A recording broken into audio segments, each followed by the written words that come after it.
আসসালামু আলাইকুম।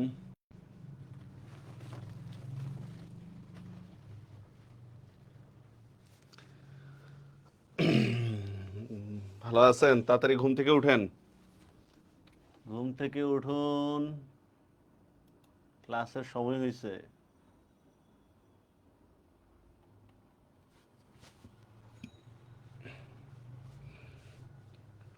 সাউন্ড শোনা যাচ্ছে কিনা? Everything okay?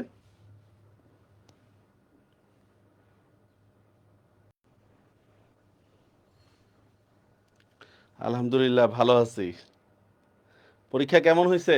বাংলা যারা দেখাইছেন, ভালো পাওয়ার কথা তো নাম্বার। ক্লাসের সময় হয়েছে। অল ওকে? সাউন্ড শোনা যাচ্ছে কিনা? এভরিথিং হ্যাঁ, আমি দেখতেছি আপাতত সবকিছু ঠিক আছে, বলা যায় না তারপর মাঝখানে কি হয় না হয়। জি, আজকের ক্লাসটা খুবই একটা সহজ ক্লাস, মজার ক্লাস হবে ইনশাল্লাহ। আজকে আর আগের মতো হচ্ছে এত ইতিহাস টিতিহাস নেই, আর সংক্ষিপ্ত ক্লাস হবে। সংক্ষিপ্ত বললেও অনেক টাইম লাগবে আর কি। ওয়ালাইকুম আসসালাম, বাকিরা যুক্ত হন দ্রুত।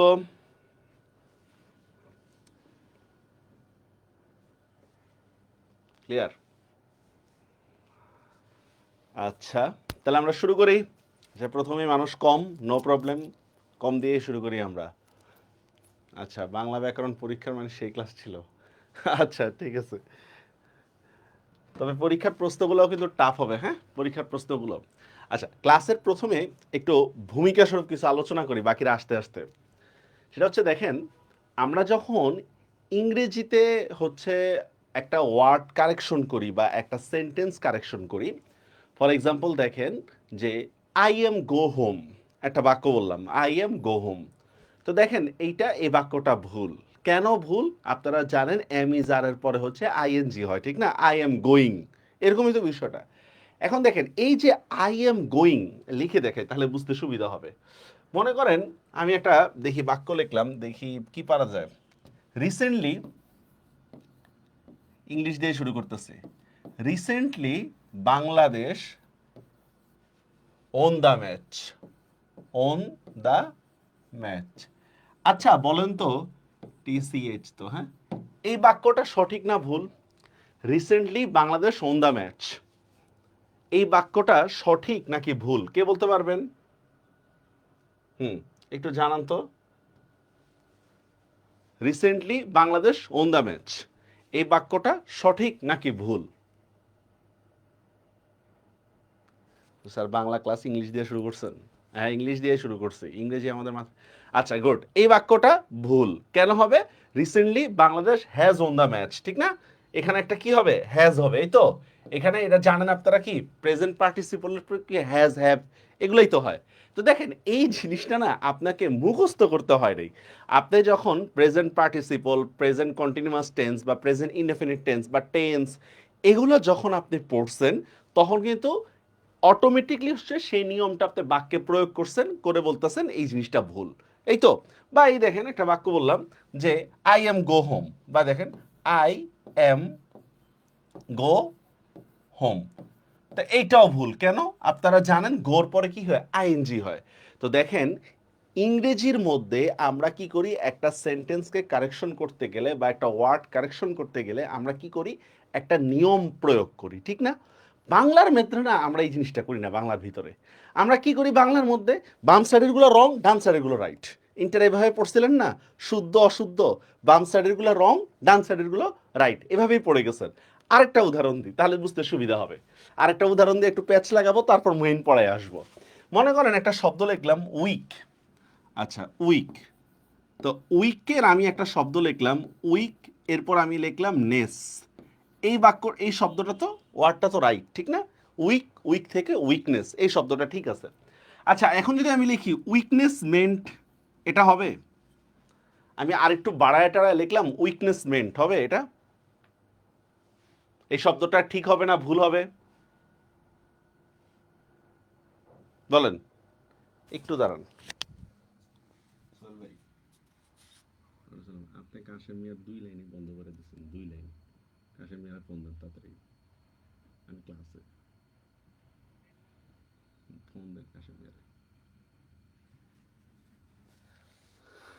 কি হবে? ভুল হবে, ঠিক না? আচ্ছা, এইটা ভুল মানলাম। আচ্ছা, আরেকটু সহজ করে দিই। এঙ্গেজমেন্ট, এঙ্গেজ নাকি, হ্যাঁ এঙ্গেজমেন্ট, আর তোর একটা হইলো আর কি। এঙ্গেজমেন্টের পরে যদি আমি NE লিখি, এটা রাইট হবে? এঙ্গেজ, এঙ্গেজ থেকে এঙ্গেজমেন্ট, এবার আমি লিখলাম এঙ্গেজমেন্টনেস, এটা হবে? রাইট হবে? এটাও রাইট হবে না। তার মানে বুঝতে পারতেছি আমরা উইকনেসমেন্ট কিংবা এঙ্গেজমেন্টনেস এটা আসলে রাইট না। অথচ দেখেন আপনারা ইংরেজিতে পড়ে আসছিলেন এই মেন্ট আর নেস দিয়া কিন্তু নাউন বানানো হয়, এরকম পড়ে আসছি না আমরা? এরকম পড়ে আসছি। এবার বাংলা একটা দেখি, তা বাংলা একটা ঝামেলা করি আমরা। হ্যাঁ, মনে করেন এটা হচ্ছে একটা বিশেষণ। বিশেষণ মানে বুঝছেন তো? অ্যাডজেটিভ। অ্যাডজেটিভ, যেমন উইক একটা অ্যাডজেটিভ ছিল না? আচ্ছা, এটা হচ্ছে একটা বিশেষ্য। বিশেষ্য মানে কি? নাউন। এটার মধ্যে হচ্ছে জফলা যুক্ত হবে, জফলা, ঠিক আছে? আর জফলা যুক্ত হলে একটা জিনিস মনে রাখবেন, আমি একটু ঝামেলা লাগাই তারপর মেইন পড়া শুরু করব। আদি স্বরের পরিবর্তন হয়, আদি স্বরের পরিবর্তন হয় জফলা যোগ করলে। আচ্ছা, এবার আরেকটা নাউন লিখছি আমরা, মনে করেন এটাও হচ্ছে একটা নাউন, ঠিক আছে? এখানে হচ্ছে শুধু তা যোগ করবেন, তা। আর এই জিনিসটা হচ্ছে ভুল, কিচ্ছু বুঝি নেই, এই জিনিসটা হচ্ছে ভুল। যেমন দেখেন স্যার, আমি একটা শব্দ লিখলাম এক। আচ্ছা, এক একটা অ্যাডজেটিভ না? এক, কোনো সমস্যা নেই। একের সাথে জফলা যোগ করলে আমরা কি বলি বলেন তো? একের সাথে জফলা হলে ওটাকে আমরা কি বলি? এক। এক শব্দের সাথে জফলা যোগ করলে শব্দের প্রথমে একটা পরিবর্তন আসবে, এইটা ওই হয়ে যায়, অটা আ হয়ে যায়, সামথিং। বলেন, একের সাথে জফলা যোগ করলে কি হয়? ঐক্য না? একের সাথে জফলা যোগ করলে আমরা ঐক্য বানাইছি। তার মানে দেখেন, অ্যাডজেটিভের সাথে, অ্যাডজেটিভের সাথে একটা কি করছি আমরা? প্রিফিক্স সাফিক্স যোগ করে এটারে নাউন বানাইছি, ঠিক না? আচ্ছা, অথবা আরেকটা সিস্টেমে আমরা নাউন বানাইতে পারি, সেটা কিভাবে? সেটা হচ্ছে একের সাথে আমি তা যোগ করতেছি, একের সাথে আমি তা যোগ করতেছি, দেখেন এটাও এক প্রকারের নাউন। এখন আমি যদি এঙ্গেজমেন্টনেসের মতো, এই যে এখানে যেমন দেখেন, এখানে আমি দুইটাই প্রিফিক্স আনছিলাম না? হুম, এখানে আমি দুইটাই সাফিক্স আনছিলাম না? এই যে এঙ্গেজমেন্টনেস বা এই যে উইকনেসমেন্ট, এখানে যেমন দুইটা সাফিক্স আনছি, এখানেও যদি আমি সেম দুইটা সাফিক্সে এনে যদি বলি ঐক্যতা, তাহলে এটা ভুল কিনা বলেন তো? এটা ভুল। কেন ভুল হবে? কেন? আমাকে যে কোনো একটা সাফিক্স ইউজ করতে হবে, হয় আমি জফলা ইউজ করব, নয়তো আমি তা ইউজ করব, দুইটাই আমি ইউজ করতে পারবো না। আচ্ছা, আরেকটা উদাহরণ দিই। যেমন দেখেন সম, সম, এটার সাথে জফলা যোগ করলে কি হবে বলেন তো? সম, এটার সাথে জফলা যোগ করলে কি হবে? সম, কে বলতে পারবেন? সম শব্দের শব্দের সাথে জফলা যোগ করলে কি হবে? গুড, সম শব্দের সাথে জফলা যোগ করলে কি হবে? সাম্য, ঠিক না? এটা একটা নাউন হয়ে গেছে কিনা? অথবা আমি আরেকটা উপায় এটাকে আমি নাউন বানাইতে পারি, সেটা কি বলেন তো? সমতা, ঠিক না? কিন্তু আমি যদি দুইটাই দিই, আমি যদি জফলাও দিই তাও দিই সাম্যতা, এটা ভুল। কেন ভুল বুঝতে পারছেন? ইংরেজি দিয়া এঙ্গেজমেন্টনেস, এঙ্গেজমেন্টনেস মনে আছে? আচ্ছা, আর দেখি আমরা দরিদ্র, এটা একটা অ্যাডজেটিভ না? দরিদ্র, আমি এর সাথে আমি জফলা যোগ করলে কি হবে বলেন তো? দারিদ্র, ঠিক না? দারিদ্র। অথবা আমি কিভাবে বলতে পারি বলেন তো? আমি বলতে পারি হচ্ছে দরিদ্রতা। দেখেন এখানে কিন্তু আর জফলা আমি যোগ করতে পারবো না, কারণ একই শব্দের মধ্যে আমি একাধিক সাফিক্স যোগ করতে পারবো না, যে কোনো একটা দিয়ে আমাকে নাউন বানাইতে হবে, ঠিক না? এখন তাহলে কোনটা ভুল হবে বলেন তো? এই যে দারিদ্রতা, এই বানানটা ভুল হবে, যেখানে আমি জফলা এবং তা দুইটাই আমি ব্যবহার করতেছি। কিছুটা কি বুঝতে পারছেন? কিছুটা কি বুঝতে পারছেন? কিছুই বোঝা দরকার না, আমি মাত্র ভূমিকায় আছি, পড়া এখনো শুরুই হয় নাই, পড়া এখনো শুরুই হয় নাই। আরো দেখি আমরা, যেমন দেখেন কি দেওয়া যায়? কৃপণ, কৃপণ, ঠিক না? এটা তো অ্যাডজেটিভ। এটার সাথে জফলা যোগ করলে কি হবে বলেন তো? কৃপণের সাথে জফলা যোগ করলে কার্পণ্য, এটার সাথে জফলা যোগ করলে কি হবে? কার্পণ্য। অথবা আমি কি বলতে পারি বলেন তো? কৃপণতা। কিন্তু আমি যদি দেখেন কার্পণ্যতা বলি, তাহলে এটা ভুল কিনা বলেন তো? কার্পণ্যতা বললে এটা ভুল। কথাটা কি বুঝতে পারছেন? আমার কথাটা কি বুঝতে পারছেন? যে আমি একটা অ্যাডজেটিভের সাথে আমি একবারই আমি সাফিক্স যোগ করতে পারবো, একাধিকবার আমি সাফিক্স যোগ করতে পারিব না। Is it clear, is it বুঝিং? এই জিনিসটাই আমরা একটু আগে ইয়াতে দেখালাম যে উইকনেস এটা একটা নাউন হয়ে গেছে, আপনি এইটাকে আবার মেন যোগ করে নাউন করতে পারবেন না। এঙ্গেজমেন্ট এটাও একটা নাউন হয়ে গেছে নিয়ম অনুসারে, এটার সাথে আবার নেস যোগ করে নাউন করতে পারবেন না, ঠিক না? ইজ ইট বুঝিং? বুঝতে পারছেন যে একটা অ্যাডজেটিভের সাথে আমি একবারই সাফিক্স যোগ করে কি করব, নাউন করতে পারবো, আমি একাধিক সাফিক্স যোগ করে আমি নাউন করতে পারবো না। তো এইটা জাস্ট একটা ডেমো ছিল যে দেখেন বাংলা যখন আমরা শব্দ শুদ্ধিকরণ আমরা পড়ছিলাম আমরা মুখস্থ করে গেছি, আসলে মুখস্থ করলে হবে না, আমি যদি নিয়মটা জানি ওই নিয়ম থেকে অনেকগুলো আমি ইয়া করতে পারি, মানে হচ্ছে শব্দ শুদ্ধ করতে পারবো। বুঝতে পারছেন? ওকে, ইজ ইট রেডি?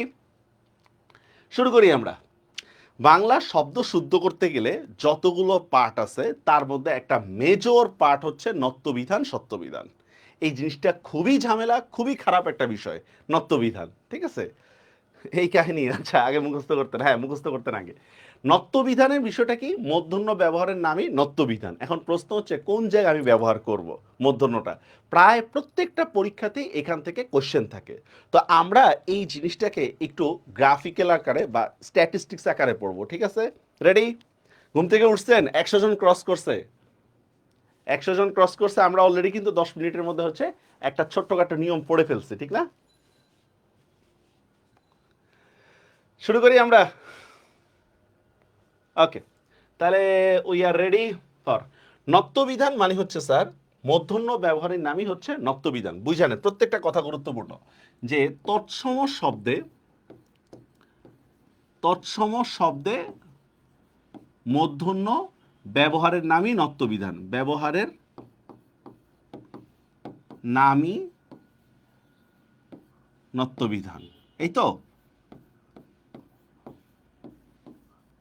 এখন এখান থেকে আমি আসলে দুইটা পার্ট ব্যবহার করছি, এখান থেকে আমি দুইটা জিনিস আমি পেয়ে গেলাম। একটা হচ্ছে স্যার, একটা হচ্ছে আমার সাধারণত মূর্ধন্য তৎসম শব্দের মধ্যেই হয়, এটা একটা জিনিস বুঝতে পারছি।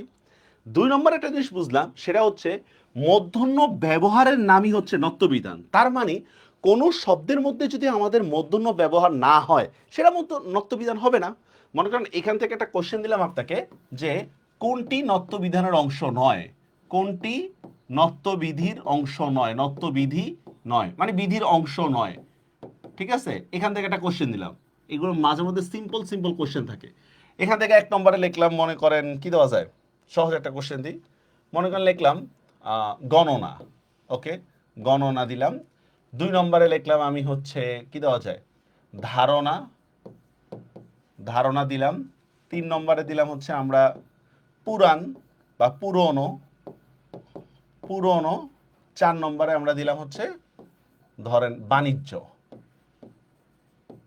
এখন দেখেন এই চারটার মধ্যে কোনটা নত্যবিধির অংশ হবে না বলেন তো?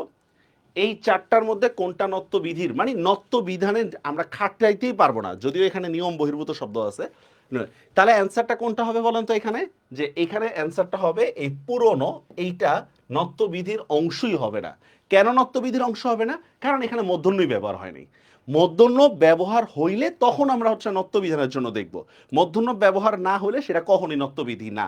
সিম্পল কোশ্চেন অনেক সময় ভার্সিটিতে আসে, কিন্তু আমরা মেইন জিনিসটা না জানার কারণে মনে করি কি না কি।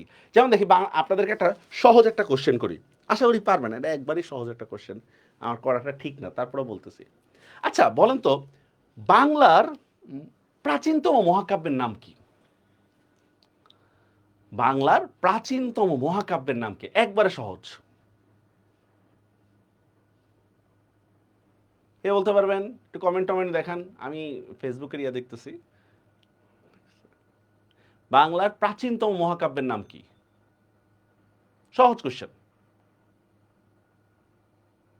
রামায়ণ, আচ্ছা, চন্দ্র বিশ্বাস লেখছেন হচ্ছে রামায়ণ। আর কারো মত কোনো মতামত?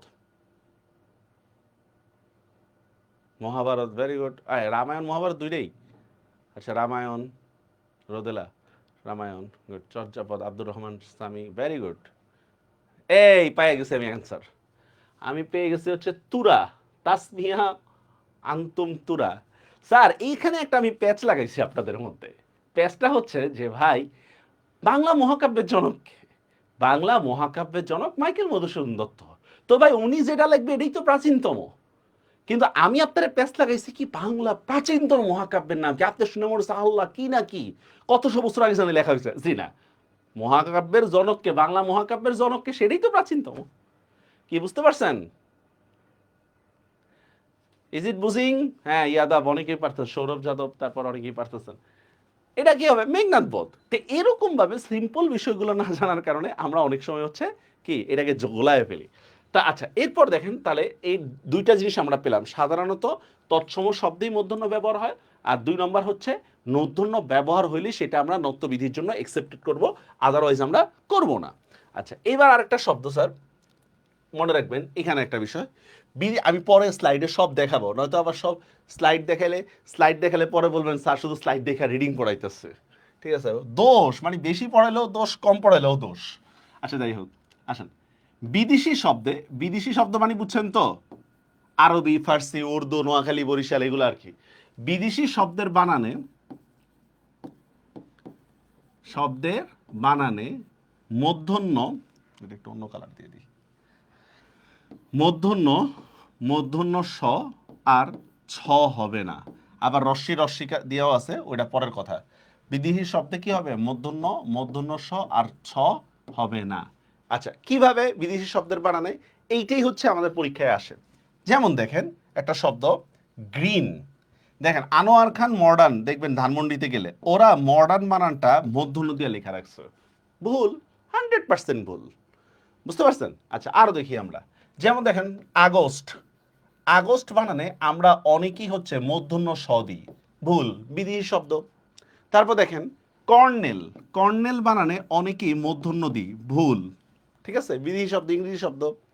এরপর দেখেন আপনার কি দেওয়া যায়, ফটোস্ট্যাট বা ইস্ট ওয়েস্ট বা স্টার কাবাব, স্টার কাবাব, দেখছেন মূর্ধন্য স দিয়ে লেখে। তো যত বিদেশি শব্দের বানান আছে, গ্রিন, গ্রিন বানানে অনেকেই মূর্ধন্য দিয়া লেখে, ভুল। ইভেন অনেক জায়গায় দেখবেন ফার্নিচার, ফার্নিচার বানানো অনেকে মূর্ধন্য দিয়া লেখে, ফার্নিচার, ভুল। বুঝতে পারছেন? ইভেন আপনার মনে করেন যে কি দেওয়া যায়, যে আপনার গ্রিন ফার্নিচার, স্কুলের নামের মধ্যে দেখবেন এন্ড, স্কুল এন্ড কলেজ, এই এন্ড বানানো মূর্ধন্য দিয়া লেখে, ভুল। বুঝতে পারছেন? এখন কারো নাম যদি আপনি সালাম সাহেবের যদি ছালাম সাহেব লেখেন, বা ছালাম প্রপার নাউন হিসাবে না, বা আসসালামু আলাইকুম এভাবে যদি বলেন, সেটাও ভুল হবে। কারণ বিদেশি শব্দের বানানে কি হবে না? মূর্ধন্য স আর ছ হবে না। প্রথম নিয়মটা কি বুঝতে পারছেন? প্রথম নিয়মটা কি বুঝতে পারছেন? বিদেশি শব্দের বানানে কি হবে না?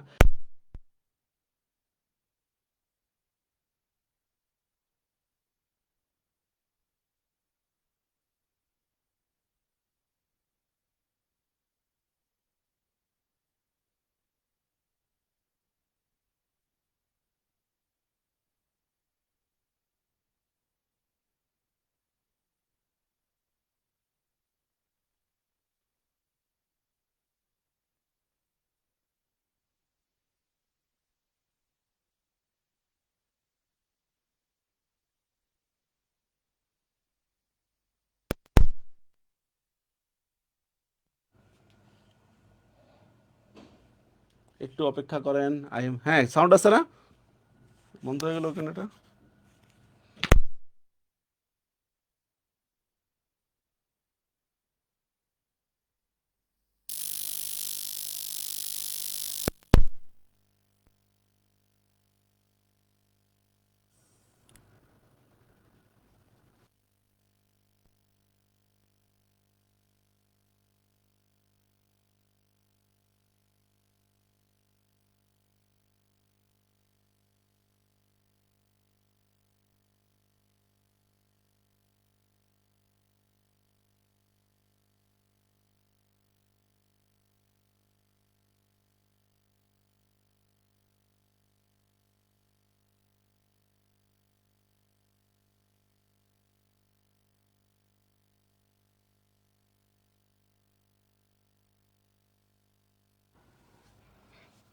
হ্যালো, হ্যাঁ আছে, হ্যাঁ আছে, জানি। আচ্ছা, তাহলে এটা গেল আমাদের। আমি আমার ফোন থেকে আচ্ছা লিখছিলাম, আচ্ছা ঠিক আছে, যাই হোক কি লিখছেন জানি না। সালাম, আরে কইলো আর কি, ঢাকায় বাসা লিখলো আসসালামু আলাইকুম।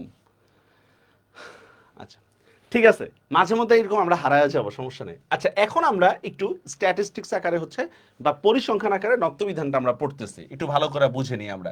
এখানেই পড়া শেষ, নত্যবিধান। এত তো এটা লিখবই না। 1 2 3 4 বাস, এখানেই নত্যবিধান শেষ। এটা খালি চোখে দেখা না যাওয়ার মতো, ঠিক আছে। এখানে স্টেপ বাই স্টেপ আমরা নিয়মগুলো প্রয়োগ করব। আচ্ছা, প্রথমে আমরা পড়ছিলাম নত্যবিধানের জন্য শর্ত হচ্ছে কি, আমাদের প্রথম কথা হচ্ছে স্যার বিদেশি শব্দ না হওয়া। এটা হচ্ছে নত্যবিধানের জন্য শর্ত, বিদেশি শব্দ না হওয়া। এখন দেখেন প্রচলিত ইংরেজি আরবি শব্দ তো আমরা জানি, কোনো সমস্যা নেই, কিন্তু সমস্যা হচ্ছে কিছু শব্দ আছে যেগুলো দেখতে আপাতত বাংলা কিন্তু বাস্তবে হচ্ছে বিদেশি। দেখতে বাংলা কিন্তু বিদেশি মানে ফরেনার, ঠিক আছে। এই সমস্ত ক্ষেত্রে আমরা বুঝবো কিভাবে, সেগুলো আমরা নির্দিষ্ট করে দিচ্ছি আপনাদেরকে। যেমন দেখেন 1 নম্বর হচ্ছে পরগনা। এইটা দেখতে আপনার এই দেশি মনে হলো, আসলে কিন্তু বিদেশি জিনিস। এটা পরগনা বানানে দন্তন্য হবে পরগনা। সেম দেখেন দূরবীন, এইটাও দন্তন্য হবে দূরবীন, বুঝতে পারছেন। তারপর দেখেন লণ্ঠন, একটা শব্দ আছে না লণ্ঠন, এই লণ্ঠন বানানটাও আমাদের দন্তন্য হবে, এটা আসলে বিদেশি শব্দ।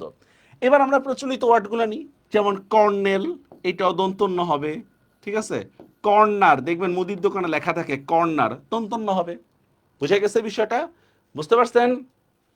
হ্যাঁ, তো এইভাবে হচ্ছে আমরা, যেমন দেখেন কি দেওয়া যায়, ফার্নিচার দন্তন্য হবে। কেন দন্তন্য হবে, বিদেশি শব্দ, এটা নিয়ে আমাদের কোনো ঝামেলা নাই। আচ্ছা, তাহলে এটা বুঝা গেছি, আমরা একটু আগে আমরা এটা আলোচনা করছি। এই আপনাদের কলেজে নবীন বরণ হয়েছিল সবার, নবীন বরণ, আমরা একটু নবীন বরণ নিয়ে আলোচনা করি। আচ্ছা, নবীন, নবীন বানানে দেখেন আমরা দন্তন্য দিয়া লিখি, ঠিক না, নবীন। আর বরণ বানানে দেখেন আমরা মূর্ধন্য দিয়া লিখি। এইটার কারণ কি, এখন আমরা সেকেন্ড রুলসটা অ্যাপ্লাই করব নবীন বরণের। দেখেন নবীন বানানে আমরা দন্তন্য দিয়ে লিখতেছি, কিন্তু বরণ বানানে আমরা মূর্ধন্য দিয়ে লিখতেছি। এইটার কারণটা হচ্ছে স্যার, সেকেন্ড রুলসটা আমরা দেখব, সেটা হচ্ছে শব্দের মধ্যে আমার অবশ্যই র অথবা মূর্ধন্য স থাকতে হবে, র অথবা মূর্ধন্য স থাকতে হবে। র বা মূর্ধন্য স্বর পরে যদি কোনো ন থাকে তাহলে সেটা মূর্ধন্য হবে। র বা মূর্ধন্য স্বর পরে যদি ন থাকে তাহলে মূর্ধন্য হবে। স্যার ওয়েট করেন না, আমরা আসি তো, আই এম ওয়েটিং। দেখেন ফর এক্সাম্পল, দেখেন এখানে বরণ বানানে আমরা মূর্ধন্য দিছি, কেন দিছি, কারণ এখানে রর পরে মূর্ধন্য আসছে, ঠিক না। কিন্তু দেখেন আপনি নবীন বানানে কেন আমরা দিই নেই, কারণ এখানে র বা স নাই। এবার দেখেন গবেষণা বানানো আমরা মূর্ধন্য দিচ্ছি, কেন মূর্ধন্য দিচ্ছি, কারণ এখানে মূর্ধন্য স আছে, ঠিক না। আচ্ছা, এরপর দেখেন আমরা ঋণ দিনে আমরা ঋণ, এ ঋণ বানানো আমরা মূর্ধন্য দিব, কারণ এখানে রর উচ্চারণ আছে। এখন র বলতে কি শুধু র না, র বলতে এখানে রেফ, রফলা, রিকার সব পড়বে। আর স্বর মধ্যে কিন্তু ক্ষীয়টাও পড়বে, কারণ ক্ষীয়কে ভাঙলে কি হয়, ক প্লাস স, ক প্লাস স দিয়ে কি হয়, ক্ষীয় হয়। যেমন দেখেন লক্ষণ, লক্ষণ বানানো আমরা মূর্ধন্য দিয়ে লিখবো, কারণ ক্ষীয়, ক্ষীয়কে ভাঙলে কি হয়, ক প্লাস স। এরপর দেখেন আমরা লিখি না কৃষ্ণ, এই কৃষ্ণ বানানে আমাদের মূর্ধন্য হবে। কেন মূর্ধন্য হবে কৃষ্ণ, এটা কিন্তু ইও না, এটা কিন্তু মূর্ধন্য, মনে রাখেন। বুঝতে পারছেন বিষয়টা, ইজ ইট বুঝিং, বুঝতে পারছেন। সেম দেখেন আপনি বর্ণনা, এই বর্ণনা বানানেও মূর্ধন্য হবে, বুঝে গেছে বিষয়টা। আমার গ আর মূর্ধন্য স্যার পূর্ণমাত্রা আর অর্ধমাত্রা একটু খেয়াল করেন। মূর্ধন্য এবং দন্তন্যর মধ্যে বেসিক্যালি পার্থক্যটা হচ্ছে পূর্ণমাত্রা আর অর্ধমাত্রা। এই দেখছেন, এটা পূর্ণমাত্রা আর এটা হচ্ছে অর্ধমাত্রা, নিচে টান দিয়া লম্বা হবে এইটা না। তারপরে বুঝে নিয়েন, বুঝে নিয়েন, মুখে তো বলতেছি, এটা বুঝতে পারছেন। আচ্ছা এবার বলেন তো স্যার, সহজ একটা কোশ্চেন দিই আপনাদেরকে। শেখ হাসিনা বার্ন ইউনিট আছে না, আর শেখ হাসিনার নাম লইছে আল্লাহ জানে। কৃষ্ণ এটা ইও না, এটা কিন্তু মূর্ধন্য, কৃষ্ণ এটা কিন্তু ইও না। যুক্তবর্ণ পড়াইছিলাম গত ক্লাসে। Sheikh Hasina burn unit, burn বানানে কোন ন হবে, মানে আমি এভাবে লিখলাম খুব সহজ করে, বার্ন, বার্ন, এই কি লিখলাম, হ্যাঁ এই বার্ন বানানে কোন ন হবে, আমি মূর্ধন্য দিয়ে লিখছি, এটা ঠিক না ভুল, বার্ন। কৃষ্ণ সরপরে মূর্ধন্য হইছে, বাঁধন, বার্ন বানানে কোন ন হবে, দন্তন্য হবে। কেন? এটা কিন্তু বিদেশি শব্দ, এখানে রেফ দেখলে হবে না, এখানে রেফ দেখলে হবে না, বুঝতে পারছেন? আচ্ছা, এই যে গালে ব্রণ হয় না, এই ব্রণ বানানে কোন ন হবে? ব্রণ, গালে যে আমাদের ব্রণ হয়, ব্রণ বানানে কোন ন হবে? আমি মূর্ধন্য দিয়ে লিখছি, পূর্ণমাত্রা, রাইট, হ্যাঁ। ব্রণ হয় যে, ব্রণ বানানে কোন ন হবে? দন্তন্য না মূর্ধন্য? চিন্তা ভাবনা করে দিন। মূর্ধন্য, রোদেলা লিখতেছেন দন্তন্য, কেন দন্তন্য হবে? মূর্ধন্য লিখছেন তৃষ্ণা নাকি না তিসরু লাগছে প্যাচ ভাই। ব্রনের ইংরেজি হচ্ছে পিম্পল, পিম্পল, বুঝছেন? ফেয়ার এন্ড লাভলির অ্যাড দেখেন না, পিম্পল। ব্রণ এই বানানে কিন্তু হচ্ছে মূর্ধন্য হবে, দন্তন্য হবে না। ব্রণ বানানটা মূর্ধন্যই থাকবে, আমি লেখা দিচ্ছি এখানে, জান, মূর্ধন্য, ব্রণ, বুঝছেন? মূর্ধন্য হবে। তাহলে দুইটা নিয়ম শেষ আমাদের। প্রথম নিয়মটা আমরা কি বললাম? বিদেশি শব্দে কখনোই মূর্ধন্য হবে না। আর সেকেন্ড রুলসটা কি বললাম আমরা? র বা স্বর পরে কি হবে? মূর্ধন্য হবে, এই তো। র বা স্বর পরে মূর্ধন্য হবে। এবার আমরা থার্ড রুলসের দিকে যাব। থার্ড রুলস, থার্ড রুলসটা পড়ার আগে কিছু নিয়ম দেখে নিই আমরা। থার্ড রুলসটা দেওয়ার আগে কিছু উদাহরণ দেখি আমরা। যেমন দেখেন, অগ্রহায়ণ একটা শব্দ লিখলাম, আমি সবগুলা মূর্ধন্য দিয়ে লিখলাম, আমার ইচ্ছা আমি লিখুম। রচনা একটা শব্দ, মূর্ধন্য দিয়ে লিখলাম। তারপর কি দেওয়া যায় বলেন? পরমাণু, মূর্ধন্য দিয়ে লিখলাম। প্রতিবেদন, সব মূর্ধন্য, মনে চাইছে আমার। ক্ষেপণাস্ত্র,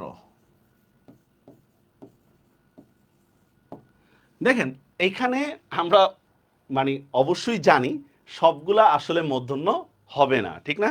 এখানে সবগুলা মূর্ধন্য হবে, এটা মূর্ধন্য। কোনটা বিদেশি শব্দ স্যার? এটাও তো বিদেশি শব্দ, মানে কি ব্রণ কবে বিদেশি হইলো? প্যারালাবলি অ্যাড দেখতে হবে। আচ্ছা, এখানে দেখেন সবগুলো আমি মূর্ধন্য দিচ্ছি, কিন্তু আপনারা আসলে জানেন এগুলা মূর্ধন্য সব হবে না। রচনা আমরা কখনোই মূর্ধন্যতে লিখি নেই, ভুল করা ছাড়া। তাহলে এখানে নিশ্চয়ই কোনো নিয়ম আছে। নিয়মটা হচ্ছে, একটু ভালো করে বুঝে নেন নিয়মটা। সেটা হচ্ছে দেখেন যে এখানে দেখেন রর পরে ডিরেক্টলি ন চলে আসছে, ঠিক না? বরণ, বা দেখেন গবেষণা, স্বর পরে ডিরেক্টলি ন আসছে। তারপর দেখেন ক্ষিয়র পরে ডিরেক্টলি ন আসছে। ডিরেক্টলি যখন ন আসতেছে সেকেন্ড রুলস অনুসারে, তাহলে আমরা মূর্ধন্য দিচ্ছি, কোনো সমস্যা নেই, ঠিক না? কোনো সমস্যা নেই। কিন্তু দেখেন এখানে র এবং নর মধ্যে একটা ডিস্টেন্স আছে, দেখছেন? র এবং নর মধ্যে ডিস্টেন্স সেম, র এবং নর মধ্যে ডিস্টেন্স, র নর মধ্যে ডিস্টেন্স। প্রত্যেকটা শব্দের মধ্যে দেখেন র এবং নর মধ্যে বা স এবং নর মধ্যে কি আছে? একটা ডিস্টেন্স আছে। কথাটা কি বুঝতে পারছেন পার্থক্যটা কোথায়? আমরা দ্বিতীয় নিয়মে দেখতেছি র এবং ন বা স এবং নর মধ্যে কোনো ডিস্টেন্স নাই, কিন্তু থার্ড নিয়মে আমরা দেখতেছি র ন এবং স নর মধ্যে বিশাল ডিস্টেন্স আছে। Is it clear? বুঝতে পারছেন নি এটা? দেখছেন, বুঝতে পারছেন এটা? তা এখন আমরা কোন রুলসটা অ্যাপ্লাই করব? এখন রুলসটা হচ্ছে স্যার, একটু ভালো করে বুঝেন না, এখানে আমরা যে এই যে ডিস্টেন্সটা আছে, এই ডিস্টেন্সের মধ্যে আমরা দেখব ক বা প বর্গীয় বর্ণ। আচ্ছা, ক বর্গীয় বর্ণগুলা কি কি খাতায় লিখে নেন। ক খ গ ঘ উ আর প ফ ব ব ম। ক খ গ ঘ উ প ফ ব ব ম, ঠিক আছে? টোটাল 10টা, তাড়াতাড়ি লিখে নেন, তাড়াতাড়ি লিখে নেন। এরপর হচ্ছে হ অন্তস্তীয়, অন্তস্তীয় জ, টোটাল কয়টা হলো? 13টা হইলো। বুঝতে পারছেন বিষয়টা? ভালো করে বুঝে নেন। র এবং আমরা দ্বিতীয় রুলসের মধ্যে কি দেখছি আমরা, যে রর পরে ডিরেক্টলি ন চলে আসছে। থার্ড রুলসে যায় কিন্তু আমরা এই জিনিসটা দেখতেছি না, আমরা দেখতেছি র এবং নর মধ্যে কিন্তু একটা ডিস্টেন্স আছে। এই ডিস্টেন্সের মধ্যে যদি কেবল এই 13টা বর্ণ যদি থাকে, এই 13টা বর্ণ যদি থাকে, তাহলে মূর্ধন্য হবে। ভালো করে বুঝে নেন, র এবং নর মধ্যে যে ডিস্টেন্স আছে, এই ডিস্টেন্সের মধ্যে যদি কেবল এই 13টা বর্ণ যদি থাকে, তাহলে মূর্ধন্য হবে। তো মাঝখানে যদি অন্য কোনো বর্ণ চলে আসে, তাহলে দন্তন্য হবে। মাঝখানে অন্য কোনো বর্ণ চলে আসলে দন্তন্য হয়ে যাবে। আমরা প্রত্যেকটা উদাহরণ দেখি। যেমন দেখেন অগ্রহায়ণ, প্রথমে আমরা দেখব, স্টেপ বাই স্টেপ যাব, কিন্তু step by step, step by step যাব। প্রথমে আমরা দেখবো অগ্রহায়ণ, এটা কি বিদেশি শব্দ কিনা? আমাদের জানা মতে এটা কোনো বিদেশি শব্দই না। 2 নম্বরে আমরা দেখবো এখানে র বা স আছে কিনা। দেখেন তো, অগ্র, র আছে না, দেখছেন? এখানে কিন্তু র আছে, দেখছেন? এই যে র। আচ্ছা, এরপর কি আছে? হ আছে, হ দেখেন আমার এই 13টার মধ্যে আছে। অন্তস্থ আছে, আমার এই 13টার মধ্যে আছে। তাহলে কোন ন হবে? মূর্ধন্যই হবে, কোনো ঝামেলা নাই। আরেকটা দেখি আমরা, রচনা এটা কি বিদেশি? না, বিদেশি না। র আছে, আছে র আছে, সেকেন্ড রুলস অনুসারে র আছে। রর পরে কি আসছে? চ আসছে। চ এসে দেখেন, চ কি আমার এই 13টা বর্ণের মধ্যে আছে? নাই। চ এই 13টা বর্ণের মধ্যে নাই। তাহলে এখানে কি হবে স্যার? এখানে দন্তন্য হবে। কথাটা কি বুঝতে পারছেন? এখানে দন্তন্য হবে, এখানে কিন্তু মূর্ধন্য হবে না। আচ্ছা, পরমাণু বিদেশি না। র আছে, আছে।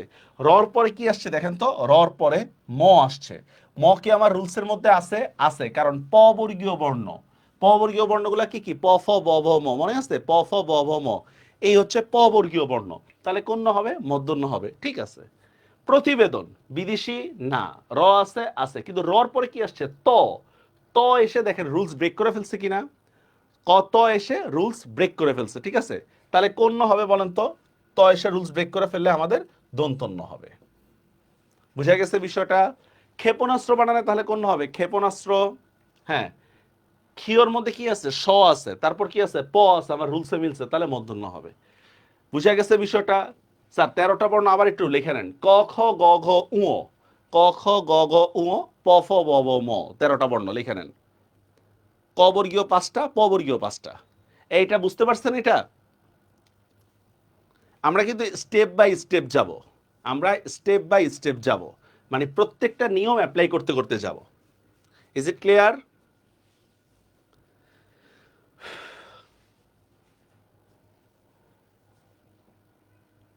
আছেন? তাহলে কি বললাম? সেকেন্ড রুলসে ছিল আমার র বা সর পরে ডিরেক্টলি ন থাকলে কোনো ঝামেলা নেই, ডিরেক্টলি মূর্ধন্যই হবে। কিন্তু র এবং নর মধ্যে গ্যাপ থাকলে আমরা থার্ড রুলস অ্যাপ্লাই করব, ঠিক আছে। আচ্ছা, এবার সহজ একটা উদাহরণ দিই, তারপর কেটে ফেলবো আমরা উদাহরণটা। বলেন তো স্যার, বহন বানানে কোন ন হবে? চিন্তা ভাবনা করে বলেন। বহন, খুব সহজ।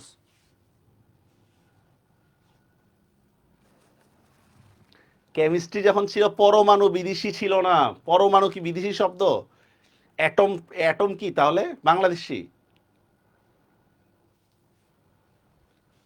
বহন মানে কোন হবে? কেন দন্তন্য হবে? বহন, এখানে ব আছে, হ আছে, কেন দন্তন্য হবে? এই ধরা খেয়ে গেছেন তাহিরা। এই আরো আরো 2-4 জন ধরা খাইতেছেন। এখানে ব আর হ আছে, তো তাহলে কেন দন্তন্য হবে? এটা মধ্যন্য হওয়ার কথা না? আয়সা, না না, বাংলা শব্দের জন্য না স্যার, এটা বাংলা শব্দের জন্য না। এই তো ধরা গেছে জান্নাত। ভাই এইটাই ভার্সিটি, মানে বলে বলে আপনাদেরকে ভুল করানো পসিবল। বলে বলে। রাইট, আয়সা, আয়সা ঠিক বলছে। এখানে তো র বা সই নাই।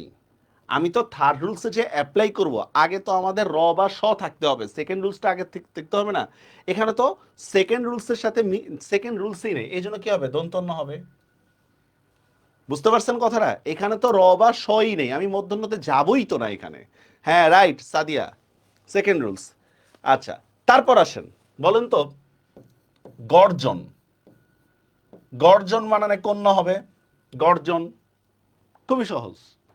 র আছে কিন্তু দেখেন, গর্জন মধ্যন্য হবে। একসাথে সবগুলা দিয়ে দিতেছেন। সুমি লিখতেছেন মধ্যন্য। গুড, এই তো পারতেছেন, সুন্দরে সুন্দরে ভুল করতেছেন। সরি, ঠিক করতেছেন। এ দন্তন্য হবে। রুম্পা লিখতেছেন দন্তন্য হবে। কেন কেন? এটা র আছে তো, তাহলে দন্তন্য হবে কেন?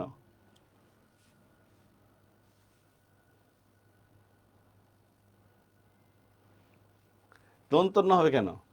এই লাগছে প্যাচ। কেউ বলতেছেন র থাকার কারণে এখানে মধ্যন্য হবে, ঠিক না? হ্যাঁ আশিক, দেখেন একটু এক্সপ্লেন করে কেউ বলতে পারবেন? এক্সপ্লেনেশন দিয়ে কেউ বলতে পারবেন কেন দন্তন্য হবে বা কেন মধ্যন্য হবে?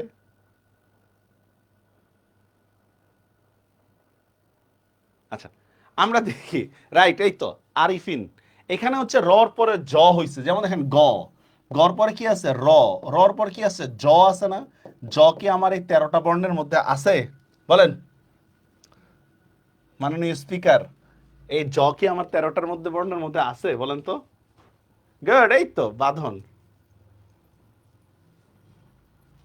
না, আমি তো সবার পক্ষে আছি, আমি নিরপেক্ষ, আমি দন্তন্যর পক্ষেও আছি, মধ্যন্যর পক্ষেও আছি।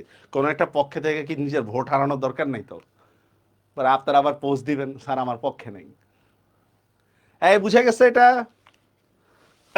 এইবার একটু বিসিএস এর কোশ্চেন নিয়ে আপনাদেরকে, হ্যাঁ, প্যাচ লাগাই। রেডি? বিসিএস এর কোশ্চেনটা এদিকে লিখি, এটা কোনো নিয়ম না, হ্যাঁ, এটা মুছে ফেলাম। বিসিএস এর কোশ্চেনটা হ প্লাস, আচ্ছা এটা একটু অন্য কালার করে দিই, হ প্লাস দন্তন্য, এইটাকে আমরা লিখি হচ্ছে পাশে দিয়ে। দেখবেন বিসিএস এ যারা প্রস্তুতি নেয় মুখস্থ করে, ভাল লাগে দেখতে আর কি, কষ্টগুলো দেখতে। আর হ প্লাস মূর্ধন্য থাকলে আমরা লিখি হচ্ছে এইভাবে। এই, আরে কি অবস্থা, হাতের লেখার অবস্থা। হ প্লাস দন্তন্য হলে আমরা পাশে লিখি, আর হ প্লাস মূর্ধন্য হলে আমরা নিচে লিখি, ঠিক আছে? এবার আমি 7টা শব্দ লিখব, আপনারা খাতায় তুলবেন, তোলার পরে বলবেন এখানে কয়টা ভুল কয়টা ঠিক। রেডি? আরে কি বললাম, ইজ ইট রেডি? শুরু করি আমরা। ফার্স্টেই আসেন, অপরাহ্ন। খাতায় তুলবেন, আমি যেভাবে বানান লিখতেছি এইভাবেই তুলবেন, স্যারকে অনুসরণ করেন। সায়াহ্ন, দন্ত স দিয়ে। বন্যি। পূর্বাহ্ন। মধ্যাহ্ন। চিহ্ন। আহ্নিক। এই 7টা শব্দ আমি লিখলাম, আপনারা খাতায় তুলেন, তুলে পরে আমাকে বলেন এখানে আমি কয়টা বানান ভুল লিখছি কয়টা বানান ঠিক লিখছি। এটা বিসিএস এর কোশ্চেন। আর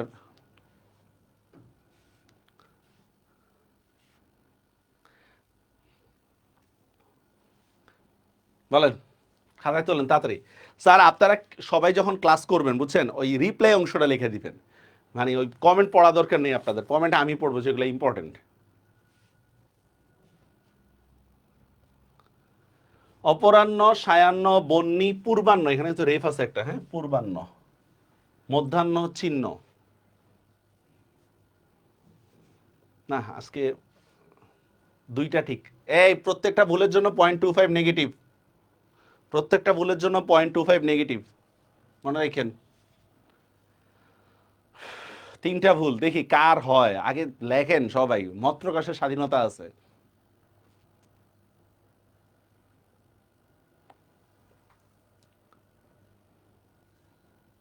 তিনটা ঠিক 4টা ভুল।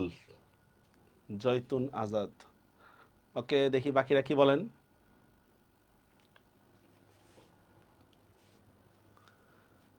চিহ্ন। আচ্ছা তাহলে অ্যান্সারে চলে যাই আমরা, হ্যাঁ, আমরা অ্যান্সারে চলে যাই, কি কি ভুল কয়টা ঠিক দেখি, তারপর আমরা আলোচনা করব। দেখেন, অপরাহ্ন, অপরাহ্নর মধ্যে দেখেন র আছে, ঠিক না? সেকেন্ড রুলস, র আছে, রর পরে হ আছে, আমার রুলস অনুসারে এখানে মূর্ধন্য হওয়ার কথা, ঠিক না? তা আমি দন্তন্য লিখছি, তার মানে এটা ভুল। সায়াহ্ন, এখানে অন্তস্থ আছে, হ আছে, ঠিক আছে, কিন্তু র বা শত নাই, র বা মূর্ধন্য শত নাই, এটা ভুল। বন্যি, র বা স নাই, তারপর আমি মূর্ধন্য দিছি, এটাও ভুল। পূর্বাহ্ন, র আছে, ব আছে, হ আছে, পূর্বাহ্ন, র আছে, ব আছে, হ আছে, রুলসে মিলছে, তার মানে এটা ঠিক আছে। মধ্যাহ্ন, র বা স কিছু নেই, তাহলে দন্তন্য হবে, ঠিক আছে। চিহ্ন, র বা স কিছুই নেই, তারপর আমি মূর্ধন্য দিছি, তার মানে এটা ভুল। আহ্নিক, দেখেন র বা স কিছু নেই, দন্তন্য হয়েছে, ঠিক আছে। বলেন 4টা ভুল গেছে, কার হইছে? কার হইছে? শুধু সংখ্যা হইলে হবে না, মানে আমি যেগুলো ফাইন্ড আউট করছি আপনার কাছে এগুলোই ভুল মনে হয়েছে, এমন কে আছে বলেন? বাপের বেটা আব্বাস কে আছেন বলেন? হইছে সব? গুড, তাহলে আপনার বিসিএস হয়ে গেছে।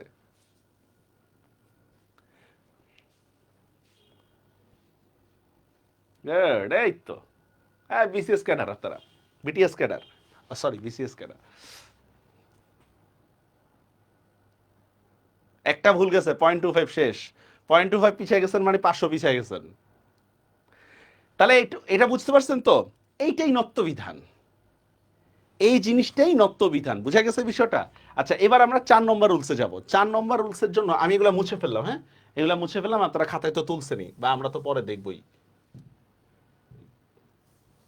আচ্ছা এটা মুছে ফেললাম।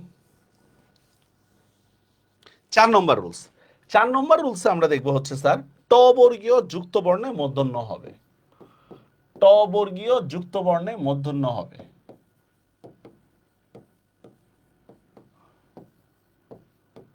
মূর্ধন্য হবে ট বর্গীয় যুক্ত বর্ণে, বুঝতে পারছেন?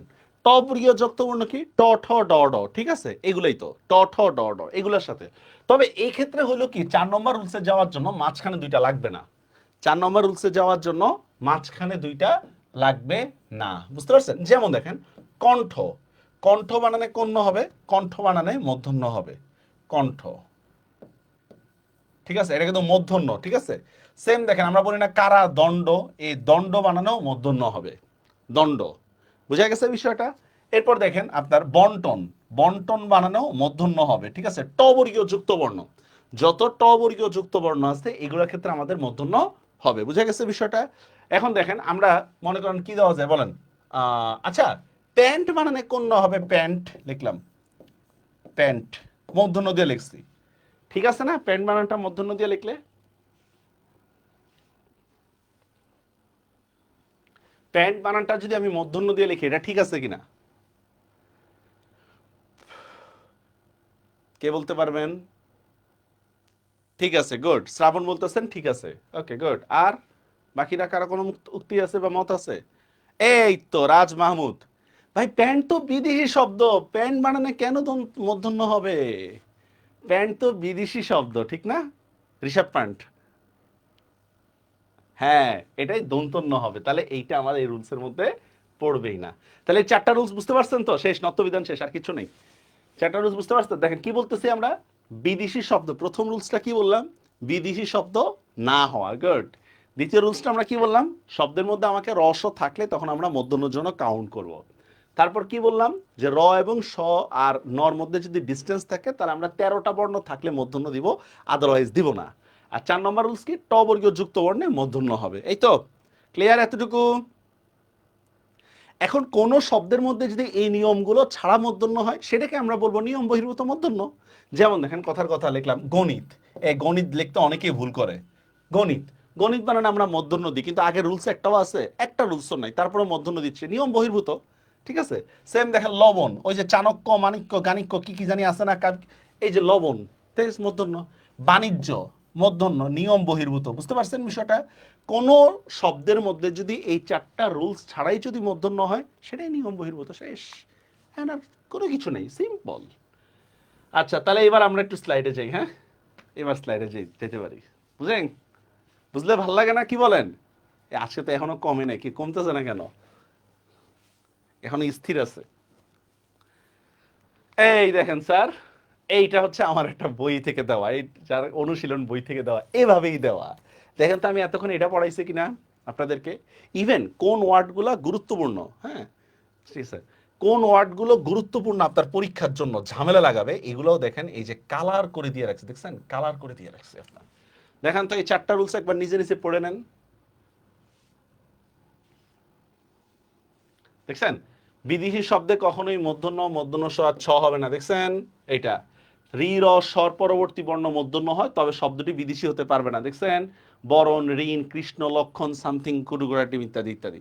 তারপর দেখেন ক বা প বর্গীয় বর্ণ মানে যদি ডিস্টেন্স থাকে, এখানে লিখে দিচ্ছে দেখেন, র বা স্বরপরে এবং নর মধ্যে যদি অন্য বর্ণ আসে তাহলে উপরে 13টা বর্ণ থাকলে মূর্ধন্য হবে, নয়তো মূর্ধন্য হবে না, দেখছেন? এই যে এই দেখেন পরিবহন বানান আসলে কিন্তু মূর্ধন্য, পরিবহন বানানটা কিন্তু আসলে মূর্ধন্য হবে, ঠিক আছে? যদিও আমরা দন্তন্য দিয়ে লিখি। শুনেন, আমরা বাংলাটা শিখতেছি পরীক্ষায় পাশ করার জন্য, পরীক্ষায় পাশ হয়ে গেছে আর বাংলা দরকার নেই। আবার বিসিএস যদি বাংলা লাগে তখন ওইভাবেই পড়বেন, পরীক্ষায় পাশ হয়ে গেছে আর বাংলা লাগবে না, ইংলিশে আমরা বলবো, কোনো ঝামেলা নেই। রুগ্ন বানানটা এইভাবে রাইট, দেখছেন? রুগ্ন বানানটা রাইট কিন্তু এইভাবে, রুগ্ন, র গ মূর্ধন্য, গ নিচে কখনো মূর্ধন্য হয় না, পাশাপাশি হয়। তারপর দেখেন ট বর্গীয় যুক্ত বর্ণে মূর্ধন্য হবে, তবে এই ক্ষেত্রে র বা স লাগবে না। কণ্ঠ, ভণ্ড, বন্টন, দণ্ড, দেখছেন ইত্যাদি ইত্যাদি। শেষ শেষ, বুঝতে পারছেন? একটুকুর মধ্যে কারো কোনো কোশ্চেন?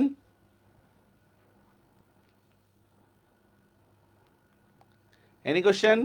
নাই? ওকে, এরপরে চলে যাই আমরা। এবার দেখেন নত্যবিধি কখন প্রযোজ্য না।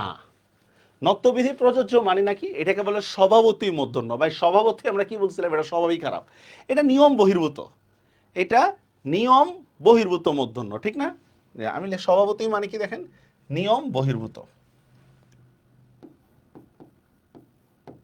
তো আমরা যেহেতু নিয়ম জেনে ফেলছি, আমাদের আর এগুলো নিয়ে ঝামেলা নাই, নিয়ম বহির্ভূত মূর্ধন্য শেষ। এবার দেখেন নত্যবিধি কোন সময়, এই দেখেন যেই ওয়ার্ডগুলো লাগে, গণনা, কঙ্কন ইত্যাদি ইত্যাদি।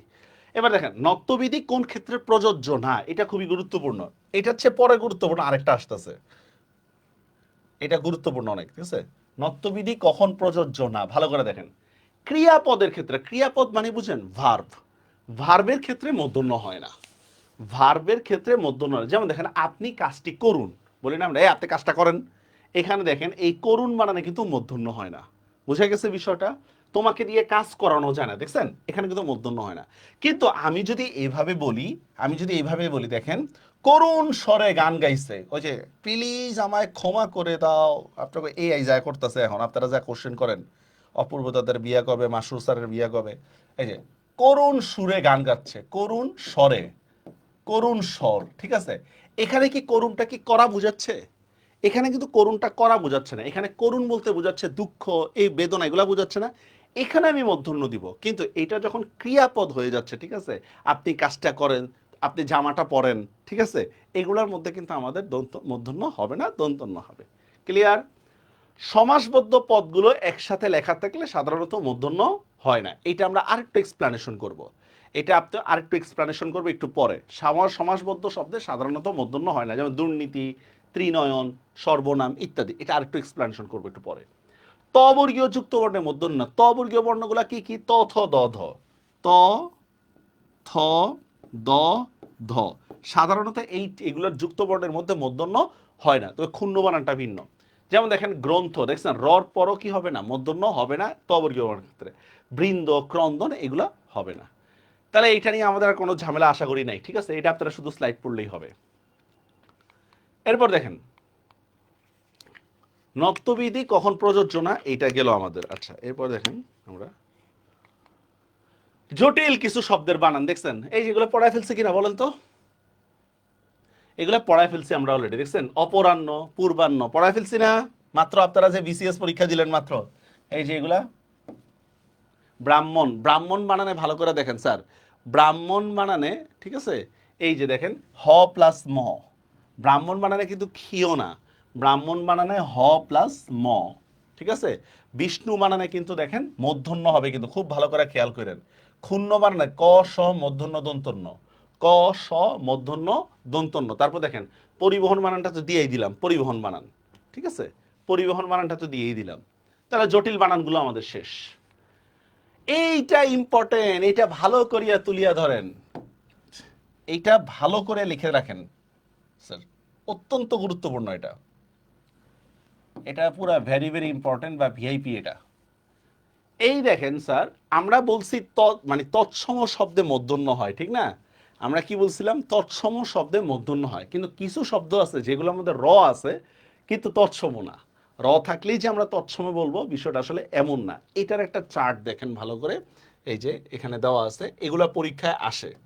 ধরন বানানে কিন্তু দন্তন্য, ধরন বানানে দন্তন্য, ধারণা বানানে মূর্ধন্য। পরাণ আছে না, পরাণ ছবির নাম, প্রাণ, পরাণ।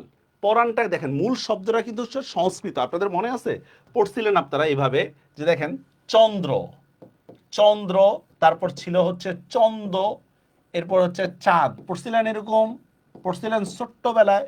হস্ত, হস্ত থেকে আমরা বলি হচ্ছে হাত, পড়ছিলেন মনে আছে কি? এরকম ভাবে পরিবর্তন হয় না, যে তৎসম শব্দগুলা কি হয়ে যায়, পরিবর্তন হয়ে যায়, ঠিক না? এই টাইপের দেখেন। প্রাণ হচ্ছে মূলত সংস্কৃত শব্দ, প্রাণ। এই প্রাণ থেকে আমরা কি বলতেছি, পরাণ যখন বলতেছি, পরাণ যায় জ্বলিয়া, ঠিক আছে, তখন হয়ে যাবে এটা দন্তন্য। সেম দেখেন অগ্রহায়ণ, এটা হচ্ছে সংস্কৃত শব্দ, অগ্রহায়ণ, দেখছেন সংস্কৃত। কিন্তু দেখেন জাতীয় সঙ্গীতে যখন বলা আছে ওমা ফাগুনে তোর অঘ্রাণে, দেখেন শব্দটাকে আমি চেঞ্জ করে ফেলছি, এই জন্য এটা হয়ে যাবে দন্তন্য, দেখছেন। ঝর্ণা বানানটা দন্তন্য, ঝর্ণা বানানে কোনো মূর্ধন্য নাই। আর দেখেন শিহরণ, এটা বাংলা শব্দ শিহরণ। কেরানি বাংলা শব্দ, গৃহায়ণ বাংলা শব্দ। পরীক্ষার জন্য আমাদের গুরুত্বপূর্ণ কোনগুলা, এই যে হলুদ দাগ যেগুলা, জাস্ট এইগুলা মনে রাখবেন। পারবেন না এই কয়েকটা জিনিস মনে রাখতে? পারবেন? এই কয়েকটা জিনিস মনে রাখলেই চলবে, আর লাগবে না।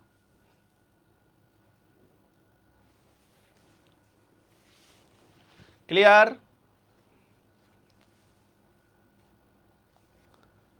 আচ্ছা, এরপর দেখেন স্যার এই জিনিসটা একটু কেউ কোনো রিপ্লাই দেয় নাকি? খাইতে গেছে গা সবাই? এই জিনিসটা একটু ভালো করে বুঝে নিই আমরা, জনাব কেরামত আলীরা। আগে একটা স্লাইড দেখে তাহলে বুঝতে সুবিধা হবে এটা বোঝার জন্য। যেমন দেখেন আমরা বললাম যে সমাসবদ্ধ শব্দে মূর্ধন্য হবে কি হবে না এটা নিয়ে একটা ঝামেলা আছে, ঠিক না? সমাসবদ্ধ শব্দে তা আমাদের নিয়ম অনুসারে দেখেন একটা জায়গায় দেখতেছেন আমরা যে সর্বনাম, এখানে আমরা দন্তন্য লিখছি সর্বনাম, ঠিক না? অথচ যখন আমি অপরাহ্ন লিখতেছি ওইখানে কিন্তু আমি মূর্ধন্য লিখতেছি, তাই এরকম কেন? ঝামেলা না? এক জায়গায় আমি একরকম লিখতেছি কেন? এক জায়গায় আমি এক জায়গায় লিখতেছি অগ্রনায়ক, ওইখানে আমি দন্তন্য দিচ্ছি অগ্রনায়ক, ঠিক আছে? আর আরেক জায়গায় যখন আমি লিখতেছি মনে করেন যে পূর্বাহ্ন, ওইখানে আমি মূর্ধন্য দিচ্ছি, এইটার কারণটা কি? অথচ দুইটাই তো সমাসবদ্ধ শব্দ। তো ভালো করে বুঝে নেন স্যার এই জিনিসটা, ভালো করে ফিজিক্সের থিওরি দেখেন। সর্বনাম শব্দটাকে ভাঙলে আমরা কি পাই? সর্ব প্লাস নাম, এই তো। কোথায় ভাঙতেছি? ডাইরেক্ট প্রথম বর্ণের মধ্যেই ন, ঠিক না? সেম দেখেন অগ্রনায়ক শব্দটা যখন আমরা ভাঙি অগ্রনায়ক, ঠিক আছে? অগ্র প্লাস নায়ক, তো দেখেন প্রথম বর্ণের মধ্যেই ন, মানে আমি যেখানে ভাঙতেছি ওইখানেই ন, প্রথম বর্ণের মধ্যেই ন। কিন্তু যখন আমি অপরাহ্ন বলতেছি এটা হচ্ছে দেখেন অপর প্লাস অন্য, দেখেন প্রথম বর্ণের মধ্যে কিন্তু ন নাই, নটা শেষের দিকে মানে প্রথমে বর্ণে নাই।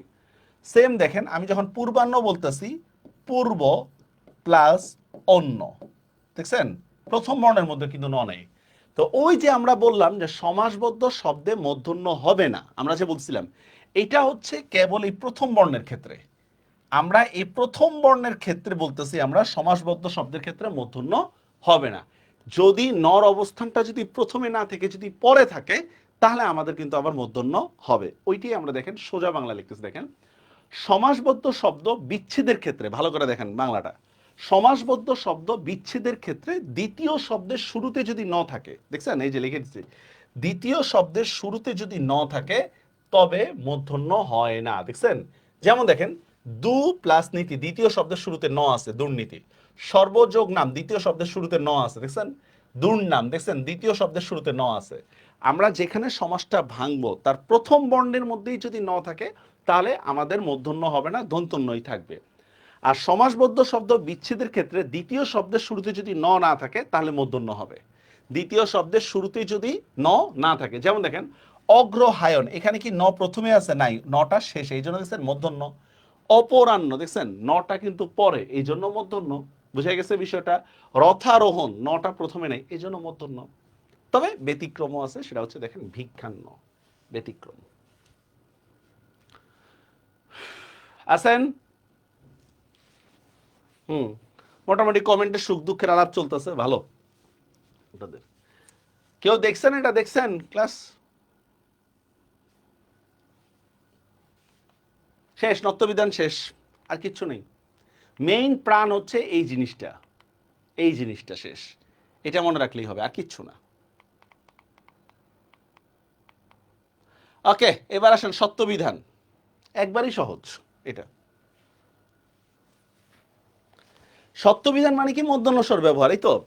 দুইটা নিয়ম মনে রাখবো আমরা, এত নিয়ম মনে রাখার টাইম নেই আমাদের। জাস্ট দুইটা নিয়ম। আমরা আগে পড়তাম কি নত্যবিধানটা কপি করি সত্যবিধান আমরা পড়তাম, নত্যবিধান সত্যবিধান সেম।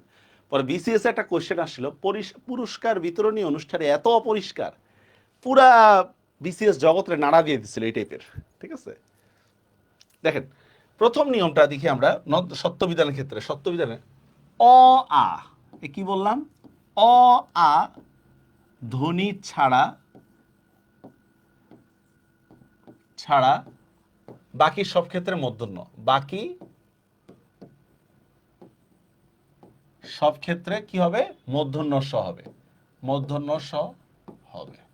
কিছুই বুঝিনি এই রুলসটা। অ আ ধ্বনি ছাড়া বাকি সব ক্ষেত্রে মূর্ধন্য স মানে এটাকে, যেমন অ বা আর ক্ষেত্রে হবে আমাদের দন্ত স বা অন্য স দিব আমরা, আর বাকি সবের ক্ষেত্রে হবে আমাদের মূর্ধন্য স। এটার ক্ষেত্রে আবার সন্ধিরও কানেকশন আছে। যেমন দেখেন আমি শব্দটা লিখলাম পুরস্কার। এখন পুরস্কারের মধ্যে যে কোন স হইছে আল্লাহ মালুম, আমরা বলতে পারি না। পুরস্কার। সেম দেখেন আবিষ্কার, জানি না কোন স হইছে, আবিষ্কার। বা লিখলাম পরিষ্কার,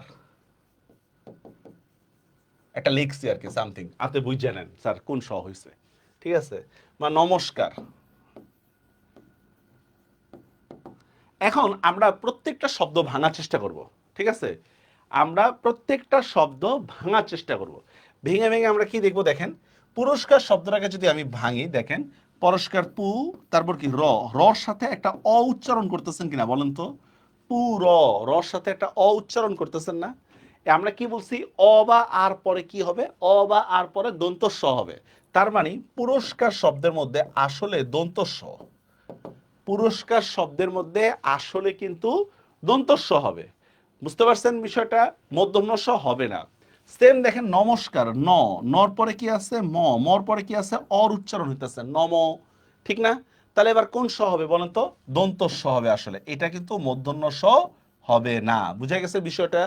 এবার আসেন আবিষ্কার, সরেয়া ব, বর পরে ই আছে না, আবি ই, তাহলে কোন স হবে বলেন তো, আবি, আবির পরে হচ্ছে মূর্ধন্য স হবে, শেষ। আবিষ্কার। দেখেন পরিষ্কার, প, পর পরে কি আছে র আছে, রর পরে কি উচ্চারণ করতেছেন ই, পরিষ্কার, তাহলে কোন স হবে, মূর্ধন্য স হবে। আপনারা কি আমার কথাটা বুঝতে পারছেন। অ বা আ ধ্বনি উচ্চারণের পরে কি হবে আমাদের, দন্ত স হবে। অ বা আ ধ্বনি উচ্চারণের পরে কি হবে আমাদের, দন্ত স হবে। বাকি যেগুলো আছে এগুলো সবগুলোর পরে হচ্ছে আমাদের মূর্ধন্য স হবে। বাকি ধ্বনিগুলো উচ্চারণের পর আমাদের কি হবে, মূর্ধন্য স হবে। ইজ ইট বুঝিং, বুঝতে পারছেন।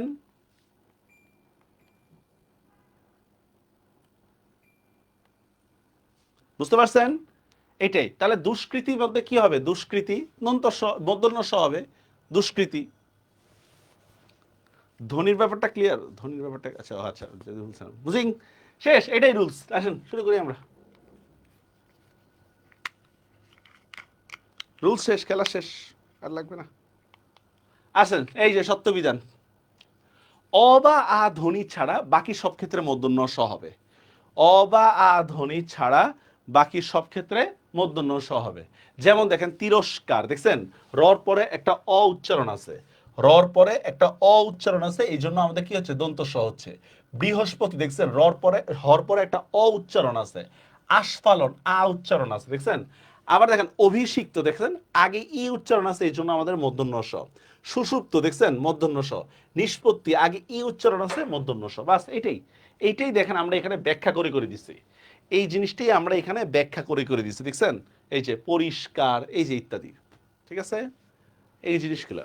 আচ্ছা ব্যতিক্রম আছে, ব্যতিক্রম হচ্ছে বাষ্প, বাষ্প শব্দটা ব্যতিক্রম, বাষ্প। আচ্ছা এবার দেখেন, এটা পড়ায় ফেলছি অলরেডি আপনাদেরকে নত্যবিধানে। ট বর্গীয় যুক্ত বর্ণে মূর্ধন্য স হবে, সেই ক্ষেত্রে অ আ থাকা জরুরি কিছু না। ট বর্গীয় যুক্ত বর্ণে মূর্ধন্য স হবে। যেমন দেখেন কষ্ট, ট বর্গীয় যুক্ত বর্ণ না। দ্রষ্টব্য, ট বর্গীয় যুক্ত বর্ণ। পরিশিষ্ট, শেষ, শেষ, এটা পড়ে ফেলছি। রি বা রিকারের পরে হচ্ছে সাধারণত মূর্ধন্য স হয়, আবার লিখেই দিছি দেখেন এই নিয়মটা সব ক্ষেত্রে প্রযোজ্য না। এটার সাথে প্রত্যয়ের কানেকশন আছে। এই নিয়মটা পড়তে গেলে আপনাদেরকে প্রত্যয় সম্পর্কে জানতে হবে, বুঝছেন। বাঁচতে হলে জানতে হবে প্রত্যয়। যাক আমরা এখন প্রত্যয় পড়াচ্ছি না, এই জন্য আলোচনা করতেছি না। এবার দেখেন স্বভাবতই মূর্ধন্য স্বর ব্যবহার, স্বভাবতই মূর্ধন্য স মানে কি, নিয়ম বহির্ভূত কিনা বলেন তো। স্বভাবতই মূর্ধন্য স বলতে আমরা কি বুঝি, নিয়ম বহির্ভূত। দেখেন তো এগুলো সব নিয়ম বহির্ভূত কিনা। এই আষাঢ় বানানে আমি কি দিছি, এটা আষাঢ় বানানে এই স, এই ড হবে, ঠিক আছে, আষাঢ়। এই বুঝতে পারছেন, এখানে অ বা আর পরও কি হয়েছে, মূর্ধন্য স হয়েছে, তাহলে নিয়ম বহির্ভূত কিনা এগুলা, 100% নিয়ম বহির্ভূত। ক্লিয়ার, ক্লিয়ার, বুঝতে পারছেন। এবার দেখেন স্যার সাধিত স কি, দেখি আগে কেউ বাচ্চা আছে নাকি। স্যার খ্রিস্ট, ভাই আপনার স্লাইডগুলো পরে কোথায় লিখলে শুধু ফোনে থাকে। ওকে এবার দেখেন একটা শব্দ, এটা রাজশাহী ইউনিভার্সিটিতে একবার আসছিল, এই জন্য এই কোশ্চেনটা এখানে তুলে ধরছি। সাধিত স, দেখছেন একটা শব্দ আছে সাধিত স মানে কি, বিশাল প্যাচ। ভাই বাদ দেন, আমি পড়াবো না এটি। সাধিত মানে কি, সত্য কথা বলেছি ভাই, সাধিত মানে হচ্ছে কৃত্রিম। সাধিত মানে কি বললাম? কৃত্রিম, মানে যেটা অরিজিনাল না, ঠিক আছে, মেকআপের মতো, অরিজিনাল না। এখন সাধিত স বলতে কি বোঝায়? সাধিত স বলতে বোঝায় মূল শব্দে যে যে শব্দের মূলে যে শব্দ মূলে ঠিক আছে মূর্ধন্য স ছিল না। কি বললাম? যে শব্দের মূলে মূর্ধন্য স ছিল না, মনে করেন দন্ত স ছিল অথবা তালব্য স ছিল, কিন্তু সত্যবিধির কারণে সত্যবিধির কারণে সত্যবিধির কারণে মূর্ধন্য স হইছে, মূর্ধন্য স হয়েছে। যেই শব্দের মূলে মূর্ধন্য স ছিল না, কিন্তু সত্যবিধির কারণে মূর্ধন্য স হইছে, তাকেই সাধিত স বলে, তাকে সাধিত স বলে। কিছুই আমরা বুঝি নেই, স বলে। একটু বুঝে নিই আমরা। যেমন দেখেন, আমি একটা শব্দ লিখলাম সম। সম মানে বুঝছেন তো? সমান, ঠিক না? সম। সম বানানে আসলে আমরা কোন স দিই বলেন তো? সম বানানে আমরা আসলে দন্ত স দিই, ঠিক না? কিন্তু দেখেন, সুষম যখন আমি লিখতেছি, সুষম, তখন আমরা দেখেন মূর্ধন্য স দিচ্ছি। কারণ কি? ওই যে মনে আছে, অ বা আ ধ্বনি ছাড়া বাকি সব ক্ষেত্রে মূর্ধন্য স, অ বা আ ধ্বনি ছাড়া বাকি সব ক্ষেত্রে মূর্ধন্য স হবে, মনে আছে? আরো দেখি আমরা, সেবা। সেবা মানানে দেখেন আসলে আমরা দন্ত স দিচ্ছি, সেবা। কিন্তু যখন আমরা পরিষেবা বলতেছি, পরিষেবা, তখন দেখেন আমরা মূর্ধন্য স দিয়ে লিখতেছি। পরিষেবা মানে কিন্তু আসলে মূর্ধন্য স। দেখছেন, মূল শব্দের মধ্যে কিন্তু আমাদের কি ছিল না? মূল শব্দের মধ্যে আমাদের মূর্ধন্য স ছিল না, কিন্তু সত্যবিধানের কারণে পরবর্তীতে মূর্ধন্য স হয়েছে। তাহলে এটা কৃত্রিম ভাবে তৈরি কিনা? এই কৃত্রিম সটাকে বলা হচ্ছে সাধিত স। কথাটা কি বুঝতে পারছেন? সেম দেখেন, দৃশ, দৃশ মানে হচ্ছে দেখা, দৃশ, এখানে কিন্তু মূলত তালব্য স। কিন্তু আমি যখন দৃষ্টি বলতেছি, দৃষ্টি, দেখেন এখানে কিন্তু হচ্ছে মূর্ধন্য স। দৃষ্টি যখন বলতেছি আমরা মূর্ধন্য স, কেন? ট বর্গীয় যুক্ত বর্ণ, ট বর্গীয় যুক্ত বর্ণে। বুঝতে পারছেন বিষয়টা? বুঝে গেছে বিষয়টা? খাতা এত তোলা জরুরি কিছু না, স্লাইড পড়লে চলবে। ইজ ইট বুঝিং? বুঝতে পারছেন? হুম। যে যারা আছেন কবরস্থানের অধিবাসীরা একটু বলেন, হ্যাঁ হু দেন।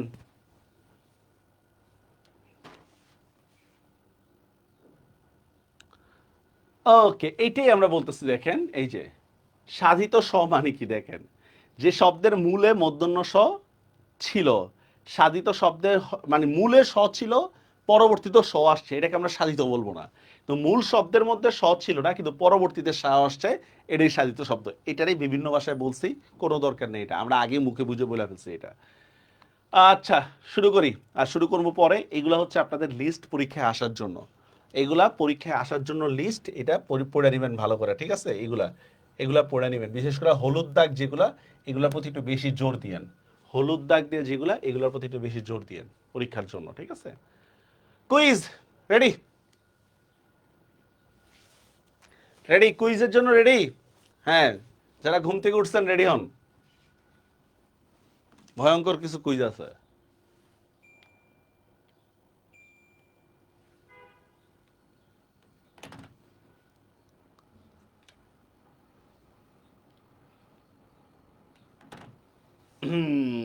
রেডি? ফার্স্ট কোয়েশ্চেন, নত্যবিধি অনুসারে কোন শব্দগুচ্ছ অশুদ্ধ? নত্যবিধি অনুসারে কোন শব্দগুচ্ছ অশুদ্ধ? কে বলিতে পারিবেন? একের কত? আমি দাগায় দিব না, দয়া করে এবং দোয়া করে। নত্যবিধি অনুসারে কোন শব্দগুচ্ছ অশুদ্ধ? বলেন।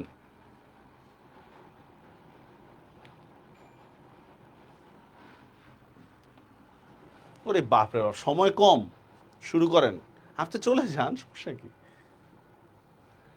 হ্যাঁ, নত্যবিধি অনুসারে কোন শব্দগুচ্ছ অশুদ্ধ? বলেন। প্রথমটা কি হবে? বি নম্বর হবে অ্যান্সার।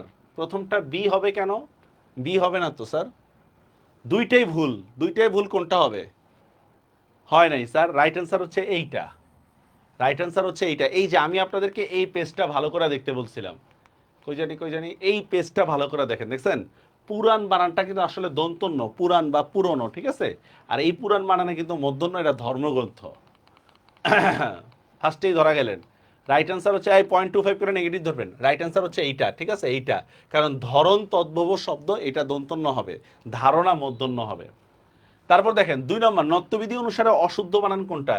2 নম্বরটা কোনটা হবে? কোনটা অশুদ্ধ হবে? হ্যাঁ আমি অশুদ্ধই তো বলছি, শব্দগুচ্ছ মানে দুইটাই অশুদ্ধ লাগবে, দুইটাই অশুদ্ধ হচ্ছে এইটা, কিন্তু ধারণা বানানটা তো ঠিক আছে। হ্যাঁ নত্যবিধি অনুসারে কোনটা অশুদ্ধ বানান কি হবে? 2 নম্বরে 2 এর কত এইভাবে লেখেন, 2 এর 3, 2 এর 4 এইভাবে লিখে দিয়েন, তাহলে আমার জন্য বুঝতে সুবিধা হবে। 2 এর ক না স্যার, এই যে দেখছেন 2 এর ক হবে না, 2 এর খ হবে, 2 এর খ। বলছিলাম না ধরন বানানে দন্তন্য, কিন্তু ধারণা বানানে মূর্ধন্য, একটা পেজ দেখাইছিলাম, মনে নেই? থাক, মনে থাকা দরকারও নেই। 2 এর খ। নত্যবিধি অনুসারে কোনটা অশুদ্ধ বানান? 3 বলেন, কোনটা অশুদ্ধ বানান নত্যবিধি অনুসারে? 3 এর কত? কে বলিতে পারিবেন? 3 এর ক কোন হিসাবে স্যার? 3 এর সি বর্ণনা, বর্ণনা প্রথমে মূর্ধন্য হবে না? বর্ণনা, বর্ণনা বানানে তো মূর্ধন্য হবে, ঠিক না? নত্যবিধি অনুসারে কোন বানানটা ভুল? 4 নম্বরে বলেন, কোন বানানটা ভুল? 4 এর কত? হুম, 4 এর কত?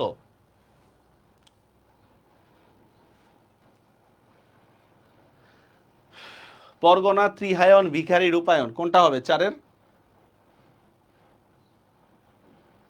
লাগছে প্যাচ? হ্যাঁ রাইট, 4 এর ক। পরগনা বানানে আসলে দন্তন্য হবে, পরগনা। নত্যবিধি অনুসারে কোন বানান শুদ্ধ? বলেন, 5 এর কত?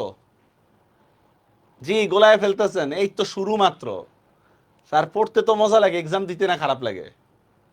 5 এর কত হবে বলেন?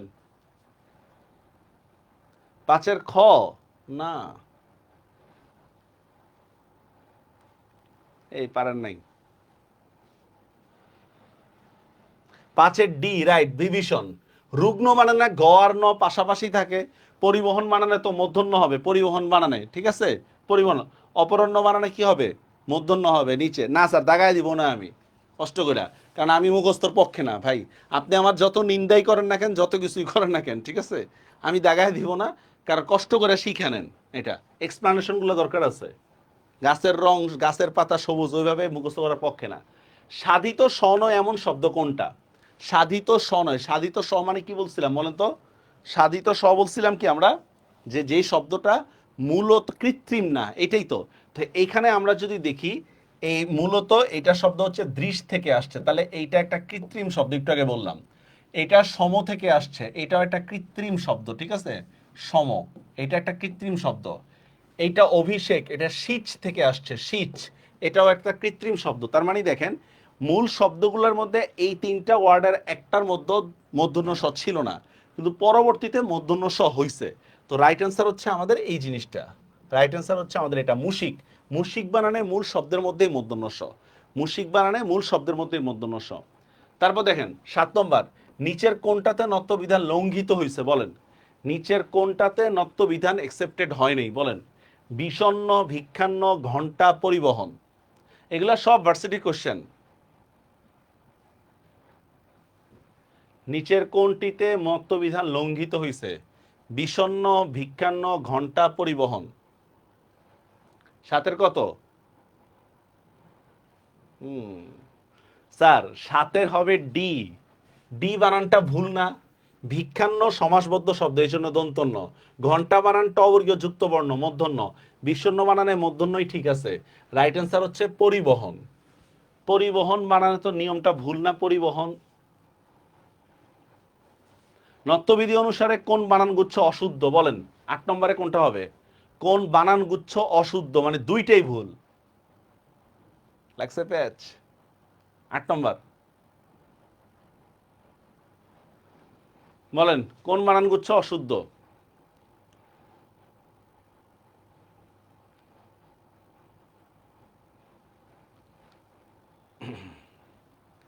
আচ্ছা স্যার, এখানে দুইটা অ্যান্সার আছে, এখানে দুইটা অ্যান্সার আছে। 1 নম্বর হচ্ছে দেখেন ধরন, ধরন বানানটা আসলে এইভাবে, ধরন দন্তন্য দিয়া। ঝর্ণা বানানটা আসলে কি হবে আমাদের?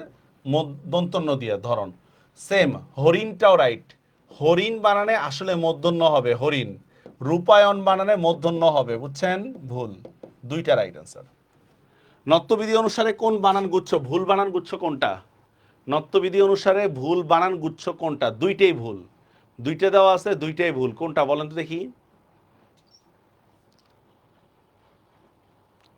কোন বানান গুচ্ছ ভুল? এই দেখেন স্যার, গৃহকোণ আছে না, গৃহকোণ, গৃহকোণ বানানে কিন্তু মূর্ধন্য হবে।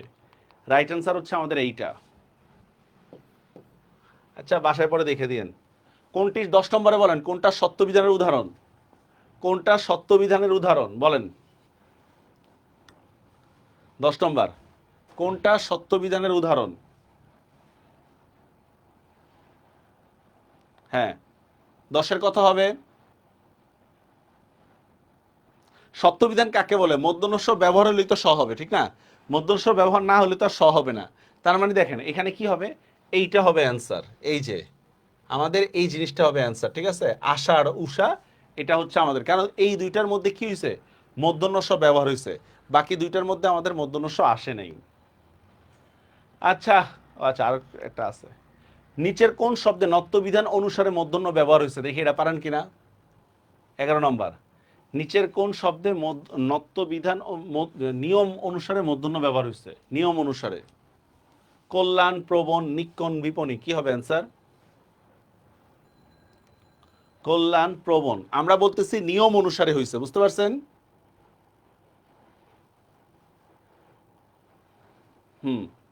কল্যাণ, প্রবণ, নিক্কণ আর হচ্ছে বিপণী, কি হবে অ্যান্সার? 11-র খ। গুড, এটা রাইট। কারণ দেখেন এই যে এগুলো আছে না, এগুলা সব, এই যে আপনার এইগুলা সব হচ্ছে বহির্ভূত, নিয়ম বহির্ভূত, এগুলা সব নিয়ম বহির্ভূত, বিশেষ নিয়ম না, সবগুলা বানান ঠিক আছে, এই তিনোটা নিয়ম বহির্ভূত। এইটা নিয়ম অনুসারে র আছে, রর পরে ব আছে, হ আছে, রাইট, কেটে ফেললাম। পরে আসেন 12 নম্বর, কোন শব্দের স্বভাবজাতই মূর্ধন্য বা মূর্ধন্য স হইছে? কোন শব্দের স্বভাবজাতই মূর্ধন্য বা মূর্ধন্য স হইছে, দেখি পারেন কিনা। 12 নম্বরে কি হবে? 12 নম্বরে কি হবে? স্বভাবজাতই মূর্ধন্য মূর্ধন্য স হইছে, মানে নিয়ম ছাড়াই হইছে। কে বলিতে পারিবেন? 12-র ঘ, রাইট। এখানে 12-র ঘ, নিয়ম ছাড়াই মূর্ধন্য মূর্ধন্য স হইছে, নিয়ম ছাড়াই। ওকে, কোন বানানটা সঠিক এখানে বলতে পারবেন? এখানে কোন বানানটা সঠিক? 13 নম্বর, পরিষেবা, শশীভূষণ, দূষণ, মহর্ষি, কি হবে অ্যান্সার? কোনটা সঠিক? 13। স্যার পরিষেবা বানানে মূর্ধন্য স, কোনো বানানে যদি আপনারা আটকায় যান কোনো বানানে, তাহলে একটা অ্যাপ সার্চ দিবেন বানান আন্দোলন, ঠিক আছে? এই অ্যাপসটা সার্চ দিবেন বানান আন্দোলন, এখানে কোনো উচ্চারণ বানান এগুলোতে আটকে গেলে এটা দেখবেন, ঠিক আছে? আচ্ছা, কোন বানানটা সঠিক? রাইট আনসার হচ্ছে মহর্ষি, মহর্ষি বানানটা সঠিক। পরিষেবা, শশীভূষণ, দূষণ তিনোটাই ভুল। কেন ভুল পরে বলতেছি। নিচের কোন বানানটি ভুল? পরনিন্দা, গৃহায়ন, ফণি, বন্যি, কো হবে? কোনটা ভুল হবে স্যার বলেন তো? পরনিন্দা, ফণি, গৃহায়ন, এই যে আপনাদেরকে এই লিস্টটা বারবার দেখতে বলছি, এই দেখছেন এই যে এখানে লিস্টটা দেখছেন, গৃহায়ন বানানে কিন্তু মূর্ধন্য হবে না, গৃহায়ন বানানে কিন্তু দন্তন্য হবে, গৃহায়ন বানানে। রাইট আনসার হচ্ছে এইটা। নিচের কোন শব্দের স্বভাবজাতই মূর্ধন্য স হইছে? কি হবে অ্যান্সার? স্বভাবজাতই মূর্ধন্য স, মানে নিয়ম বহির্ভূত মূর্ধন্য স, কোনটা হইছে? রাইট অ্যান্সার হচ্ছে ষোড়শ, নিয়ম বহির্ভূতই মূর্ধন্য স হইছে। আল্লাহ, একটু জানান, 5 মিনিটের বিরতি দেখি, 5 মিনিট বা 3-4 মিনিটের বিরতি, কোনো মন্তব্য থাকলে জানান। এখানে রাখেন, এইদিকে রেখেন, আপনি লেখানের নেই।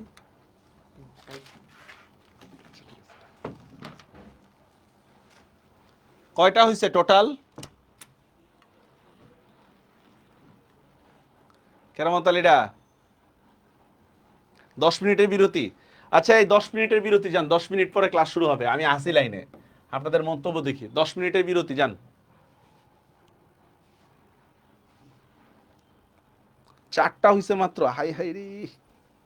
10 মিনিট পরে আবার শুরু হবে।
এই আছেন আপনারা? 10 মিনিটই তো লাগছে নাকি? না 10 মিনিটে বেশি লাগছে, আমার তো মনে হয় না 10 মিনিটে বেশি লাগছে। একজন লিখছেন পরীক্ষা কেন গোলায় ফেলি, ভাই এটার জন্যই পরীক্ষা, গোলায় ফেলার জন্যই অ্যাডমিশন টেস্ট। হ্যাঁ, ফুল কনফিডেন্স আনার জন্য অ্যাডমিশন টেস্ট না। গোলায় ফেলবেন, ভুল করবেন, আমরা আপনাদেরকে ধাক্কা দিব, আস্তে আস্তে পাক্কা হবেন, ঠিক না?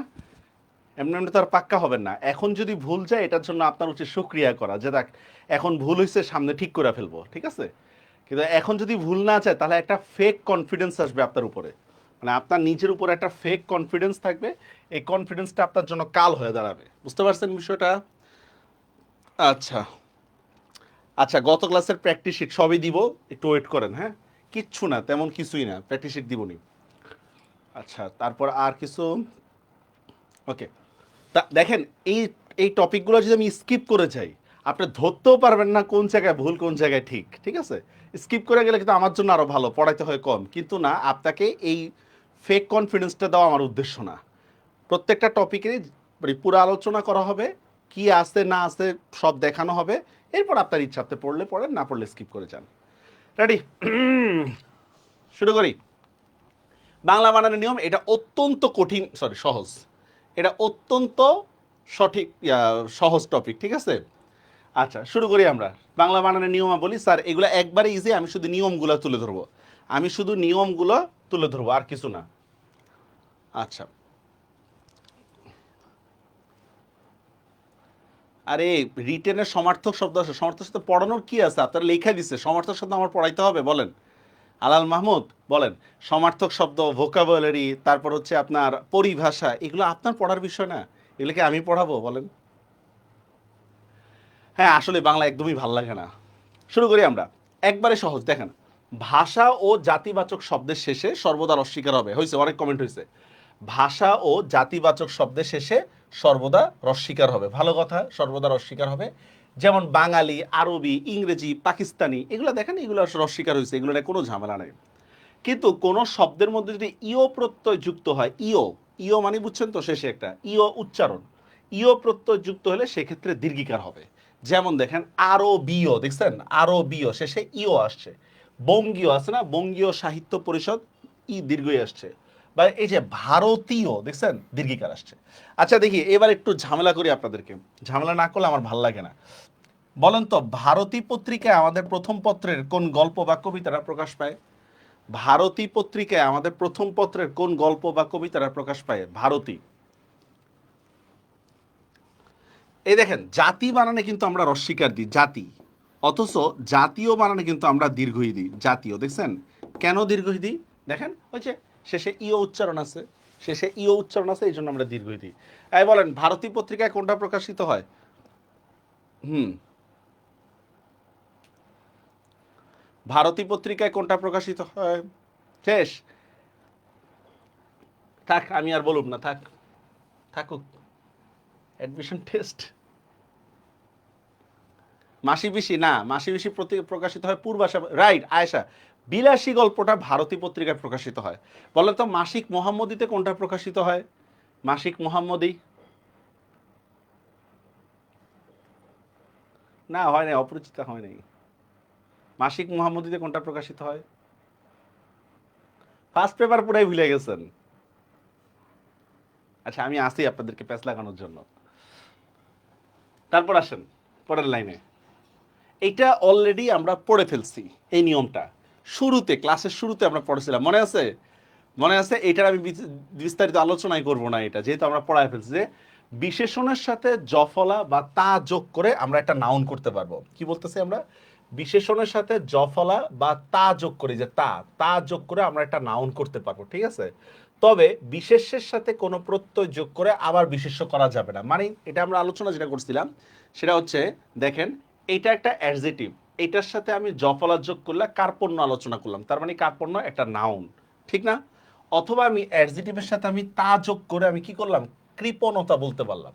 কিন্তু আমি নাউনের সাথে কোনো প্রত্যয় যোগ করতে পারবো না, নাউনের সাথে কোনো প্রত্যয় যোগ করতে পারবো না, কার্পণ্যতা। যারা ক্লাসের শুরুতে ছিলেন, মনে আছে ক্লাসের শুরুতে এটা নিয়ে আলোচনা করছিলাম।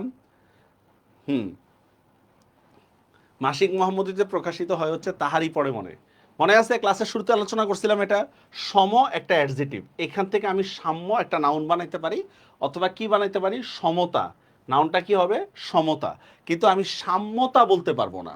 বুঝা গেছে বিষয়টা?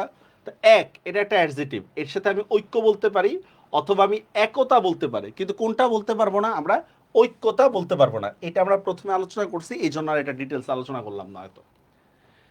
দেখেন দূরত্ব বুঝালে কখন দয় রস্যকার হবে কখন দয় দীর্ঘকার হবে, একটা ঝামেলা না? দেখেন খুব ভালো করে দেখেন, দূরত্ব বোঝালে দয় দীর্ঘকার হবে, দেখছেন? দূরত্ব বোঝালে দয় দীর্ঘকার হবে, দেখছেন? দূরত্ব। আর দূরত্ব না হলে রস্যকার হবে, বুঝা নেন। দূরত্ব বোঝালে দীর্ঘকার হবে, আমি শর্টকাটে বলতেছি। আর দূরত্ব না বোঝালে দয় দীর্ঘকার হবে। যেমন দেখেন স্যার, এই যে দূর, দূরবর্তী, দূরদৃষ্টি, দূরদর্শী, দেখছেন? এগুলা সব দীর্ঘকার। কেন? এগুলা দূরত্ব বোঝাচ্ছে, এগুলো দূরত্ব বোঝাচ্ছে, ঠিক আছে? আর দেখেন এই যে দুরবস্থা, দুর্নীতি, দুর্গা, দূরবীন, এগুলো একটাও দূরত্ব বোঝাচ্ছে না, এই জন্য আমরা এগুলোকে হচ্ছে রস্যকার দিচ্ছি। বুঝতে পারছেন বিষয়টা? বুঝতে পারছেন? বুঝতে পারছেন? দূরত্ব বুঝালে দীর্ঘকার হবে, কিন্তু দূরত্ব না বুঝালে কি হবে স্যার? রস্যকার হবে। এখন দূরবীন বলতে পারেন স্যার এটা তো দূর বুঝাচ্ছে, কারণ এটা ফার্সি শব্দ, এই জন্য রস্যকার। ব্যতিক্রমগুলো একটু মনে রাখেন, ব্যতিক্রমগুলো একটু গুরুত্বপূর্ণ। এই যে স্যার এইটা ব্যতিক্রম, এগুলো গুরুত্বপূর্ণ, ঠিক আছে? আচ্ছা, এগুলো দুধ, দূষণ, দুর্বা, এই বানানগুলো দূরত্ব না বুঝেও কি হয়েছে? দীর্ঘকার হয়েছে। ওকে, তারপর আসেন, এটাও পড়ায় ফেলছি অলরেডি। দেখেন যে সকল নাউন বা অ্যাডজেটিভের শেষে দীর্ঘিকার আছে, শুধু নিয়মটা পড়লে, আপনারা নিয়মটা পড়লেই বুঝবেন। যে সকল নাউন বা অ্যাডজেটিভের শেষে দীর্ঘিকার আছে তার সাথে যদি কোনো প্রত্যয় বা সাফিক্স যুক্ত হয় সেক্ষেত্রে রস্বীকার হয়ে যাবে। যেমন দেখেন এই যে দায়ী শব্দটা দেখেন আমরা দীর্ঘিকার দিয়ে লিখি দায়ী, তো যখন আমরা দায়িত্ব বলতেছি রস্বীকার হয়ে যাচ্ছে, দেখছেন? সহযোগী বানানে আমরা দীর্ঘিকার দিয়ে লিখি, দেখছেন? সহযোগী, কিন্তু যখন সহযোগিতা বলতেছি দেখছেন রস্বীকার হয়ে গেছে। সেম দেখেন প্রাণী বানানে আমরা দীর্ঘি দিয়ে লিখতেছি, প্রাণীবিদ্যা যখন লিখতেছি রস্বীকার দিয়ে লিখতেছি। বুঝতে পারছেন বিষয়টা?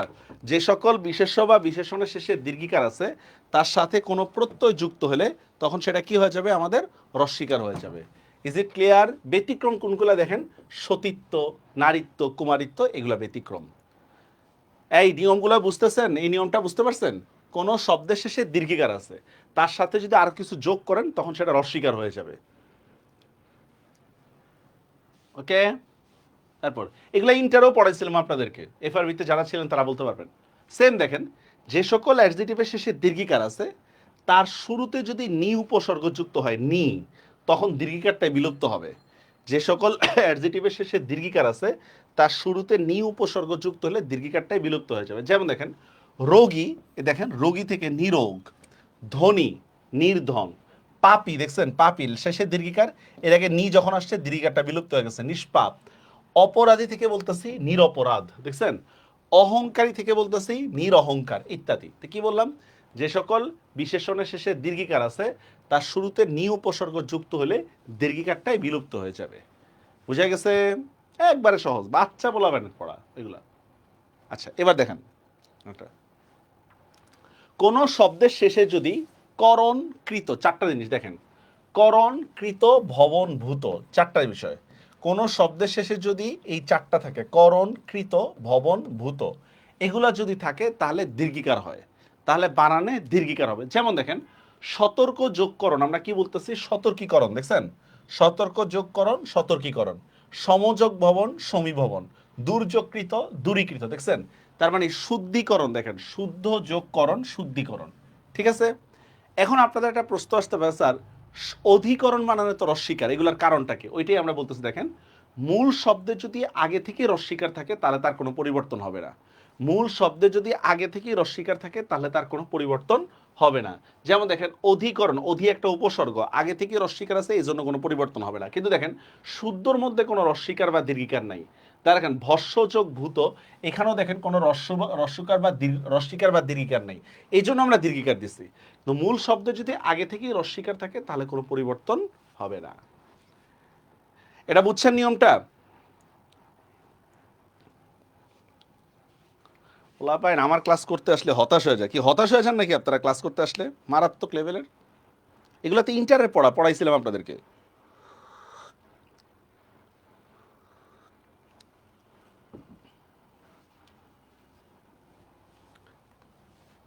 আচ্ছা, এই নিয়মটা খুব গুরুত্বপূর্ণ স্যার, এটা পরীক্ষার জন্য খুবই গুরুত্বপূর্ণ, মনে রাখেন। এখন আমারে বলবে যে স্যার এত কিছু মনে রাখবো কেমনে? বিসর্গর পরে যদি ক খ প ফ তালব্য দন্তস্ব যদি থাকে, এই দেখেন আমি লিখে, বিসর্গর পরে কি কি আছে? ক খ প ফ তালব্য দন্তস্ব থাকলে বানানে বিসর্গ বহাল থাকবে। বহাল মানে বুঝছেন তো, মানে বানানে বিসর্গটা থাকবে। যেমন দেখেন মনকষ্ট, বিসর্গর পরে ক আছে, দেখছেন বিসর্গটা বহাল আছে। ইতপূর্বে দেখছেন বিসর্গর পরে প আছে, দেখছেন বিসর্গটা বহাল থাকবে। মনক্ষুণ্ণ, বিসর্গর পরে ক্ষিয় আছে, ক্ষিয় মানে কি ক শ বহাল থাকবে, দেখছেন। দুঃসাহস বলি না আমরা, দুঃসাহস, দেখেন বিসর্গটা বহাল থাকতেছে, কেন? বিসর্গর পরে স আছে। তার রুলসটা কি? বিসর্গর পরে ক খ প ফ তালব্য দন্তস্ব থাকলে বানানে বিসর্গটা বহাল থাকবে, বাস এতটুকু। কিন্তু প্রশ্ন হচ্ছে যদি এগুলা যদি না থাকে, মানে বিসর্গর পরে যদি এগুলো যদি না থাকে, তাহলে আমরা কি করব? তাহলে আমাদেরকে ওকার দিতে হবে। বিসর্গর পরে যদি ক খ প ফ বা তালব্য দন্তস্ব যদি না থাকে, তাহলে ওকার হবে। যেমন দেখেন মন বিসর্গ যোগ মোহন, আসলে বানানটা হবে মনমোহন, দেখছেন। সদ্য বিসর্গ যোগ জাত, দেখছেন বানানটা হবে সদ্যজাত, ওকার দিয়ে। ইতোমধ্যে বলি না আমরা, ইতোমধ্যে দেখেন এই যে বিসর্গ প্লাস ম, এই জন্য ওকার হয়েছে। কথাটা কি বুঝতে পারছেন? বিসর্গর পরে ক খ প ফ তালব্য দন্তস্ব থাকলে বানানে বিসর্গ বহাল থাকবে, অন্যথায় বিসর্গর স্থলে ওকার হবে। ওকে, এটা জাস্ট স্লাইডের নিয়মগুলো পড়বেন, নোট করার কোনো দরকারই নেই। এটা লাগবে না, আলী অঞ্জলি আবলি ইত্যাদি, ঠিক আছে। আলী অঞ্জলি আবলি, দেখেন কোন শব্দের শেষে আলী অঞ্জলি আবলি থাকলে রস্বীকার হবে, এইটা আমার জন্য এত গুরুত্বপূর্ণ কিছু না।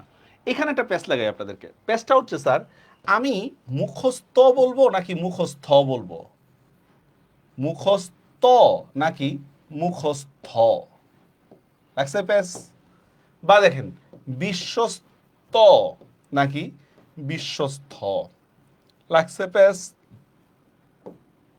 মানে ত দিয়া বলবো নাকি থ দিয়া বলবো, এই যে একটা প্যাচ লাগছে।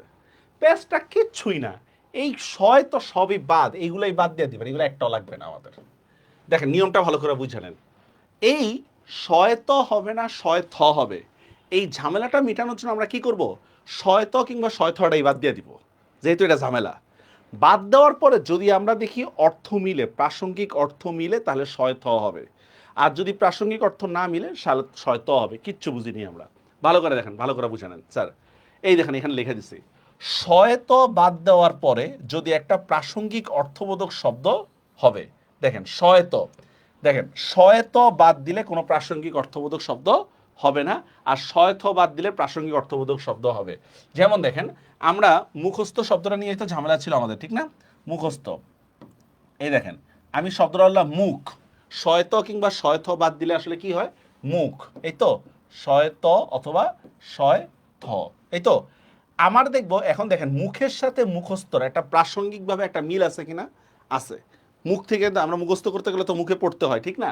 তাহলে এইটা আসলে হবে শয়থ, রাইট বানানটা হবে মুখস্থ, মুখস্থ, বুঝছেন? আচ্ছা আরো দেখি আমরা, যেমন দেখেন আশ্বস্ত নাকি আশ্বস্থ, আমি আশ্ব লিখলাম, এরপর শয়ত অথবা শয়থ লিখলাম, ঠিক আছে।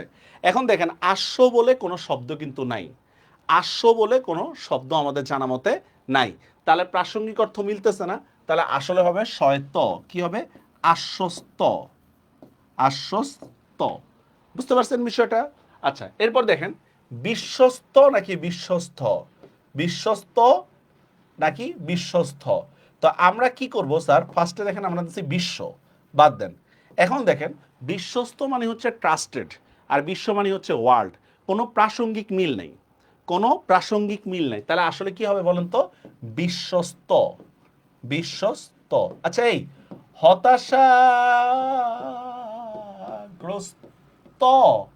নাকি হতাশাগ্রস্ত, জোরে বলুন কোনটা হবে? হতাশাগ্রস্ত হবে নাকি হতাশাগ্রস্ত হবে বলেন? আমরা শয়তটা বাদ দিয়ে দেন হৃদয়, শয়ত বা শয়থ এটা বাদ দিয়ে দেন, বাদ দেওয়ার পরে যদি আপনার অর্থ মিলে তাহলে শয়থ হবে, আর যদি অর্থ না মিলে তাহলে শয়ত হবে, বলেন হতাশাগ্রস্ত নাকি হতাশাগ্রস্ত? আবার বলতেছি দাঁড়ান,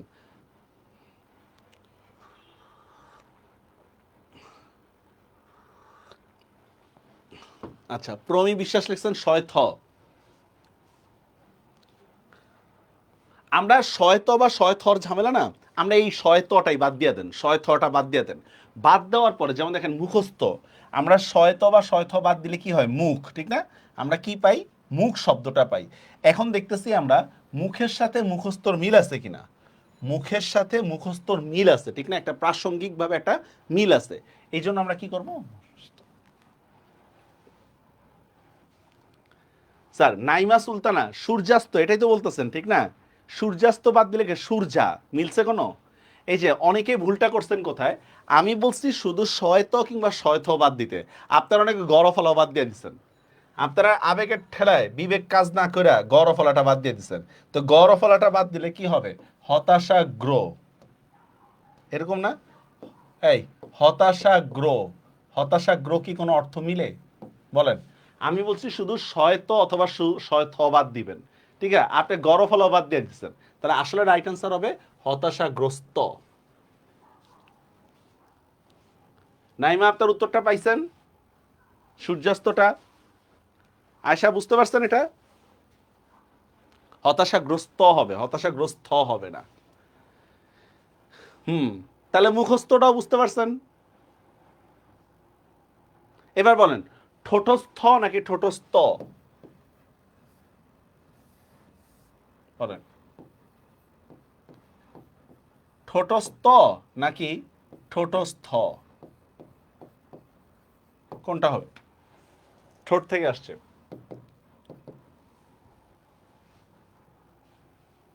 সহজ না নিয়মটা একবারে? আয় হায় রে, এতক্ষণ পড়ে বাংলা বেশ কঠিন। বাংলা পড়ছেন কয়দিন আগে বলেন তো? হ্যাঁ আরিফিন, ঠোঁটস্থ, ঠোঁটের সাথে ঠোঁটস্থ মিল আছে, বলে না? একবারে ঠোঁটস্থ করে ফেলবি, এটাই শেষ। শেষ এই জিনিসটাই তো শেষ, এটাই তো আমরা বলছি। মাননীয় স্পিকার, আমি তো এটাই বলছি, দেখেন শয়থ বাদ দিলে এই জিনিসটাই শেষ, আর কিচ্ছু বলবো না এখানে আর।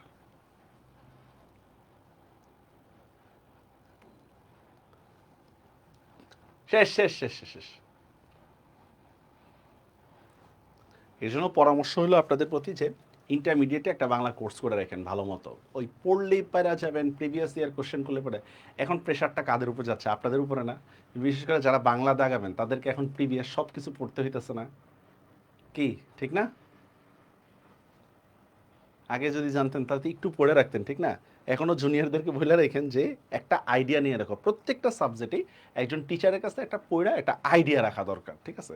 তারপর আমি মনে পড়তে কয় মাস লাগে, 3 মাস লাগে সর্বোচ্চ, পড়তে 3 মাস লাগে সর্বোচ্চ। ওকে, পদের শেষে জীবী বানানে দুইটাই দীর্ঘিকার হবে, পেশাজীবী কর্মজীবী দরকার নাই। বিদেশি শব্দের বানানে মূর্ধন্য মূর্ধন্য ছ হবে না, দরকার নাই, পারেন। যে সকল শব্দের বানান রস্বীকার দীর্ঘিকার দুইটাই রাইট, ঠিক আছে? যে সকল শব্দের বানান রস্বীকার দীর্ঘিকার দুইটাই রাইট, আমাকে ওইখানে রস্বীকার দিতে হবে। উদাহরণটা দেখি, যেমন দেখেন বাড়ি, বাড়ি বানান এটাও রাইট ছিল, আমার এইটাও রাইট। এখন আমাকে কোনটা অ্যান্সার করতে হবে, আমাকে রস্বীকারটা অ্যাকসেপ্ট করতে হবে, বুঝতে পারছেন? যেমন দেখেন শ্রেণী, শ্রেণী বানান এইটাও রাইট, আবার এই জিনিসটাও রাইট, আমাকে কোনটা অ্যান্সার করতে হবে, আমাকে এখন এইটা অ্যাকসেপ্ট করতে হবে, বুঝতে পারছেন? যে সকল শব্দের বানান রস্বীকার দীর্ঘিকার দুইটাই রাইট, আমাকে সেখানে হচ্ছে কি রস্বীকার করতে হবে, বুঝতে পারছেন? বুঝতে পারছেন? বলবো না ভাইয়া জুনিয়রদের, এই তো ঠিক বলছেন। জুনিয়রদেরকে বলা দরকার নেই, আর বললে ওদের কাছে ইয়া বেড়া যায়, এটা আবার পড়তে হয় নাকি, মানে বললে আর অপমান। ওকে, তারপর আসেন নাসিক্য বর্ণগুলো, লাগছে একটা প্যাচ, বিশাল প্যাচ এটা। আসেন প্যাচটা একটু ছুটেই আমরা, প্যাচটা একটু ছুটানোর চেষ্টা করি। আগে দেখেন নাসিক্য বর্ণগুলো কি কি, খাতায় তুলে নেন।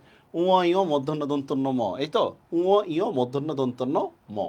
আচ্ছা মনে আছে এক সময় আমরা ছোট্টবেলায় আমরা অঙ্ক লিখতাম এইভাবে, মনে আছে? আর এখন লিখি হচ্ছে আমরা এইভাবে, আরে ভাই ঝামেলাটা কোথায়? মানে অঙ্ক এইভাবে লিখলে সমস্যা কি, আর ওইখানে লিখলে সমস্যা কি? দুইটাই তো রাইট, ঠিক না আমাদের জানা মতে? আসলে এই জিনিসটা একটু আমরা বোঝার চেষ্টা করি। ফার্স্ট আগে নাসিক্য বর্ণগুলো দেখি আমরা। ক বর্গীয় বর্ণ হচ্ছে উ, চ বর্গীয় বর্ণ হচ্ছে ইয়, ট বর্গীয় বর্ণ হচ্ছে মূর্ধন্য ত, ত বর্গীয় বর্ণ হচ্ছে দন্তন্য, প বর্গীয় বর্ণ হচ্ছে ম, বা আমরা বলতে পারি হচ্ছে অনুস্বার। এগুলোই তো, এগুলো হচ্ছে নাসিক্য বর্ণ।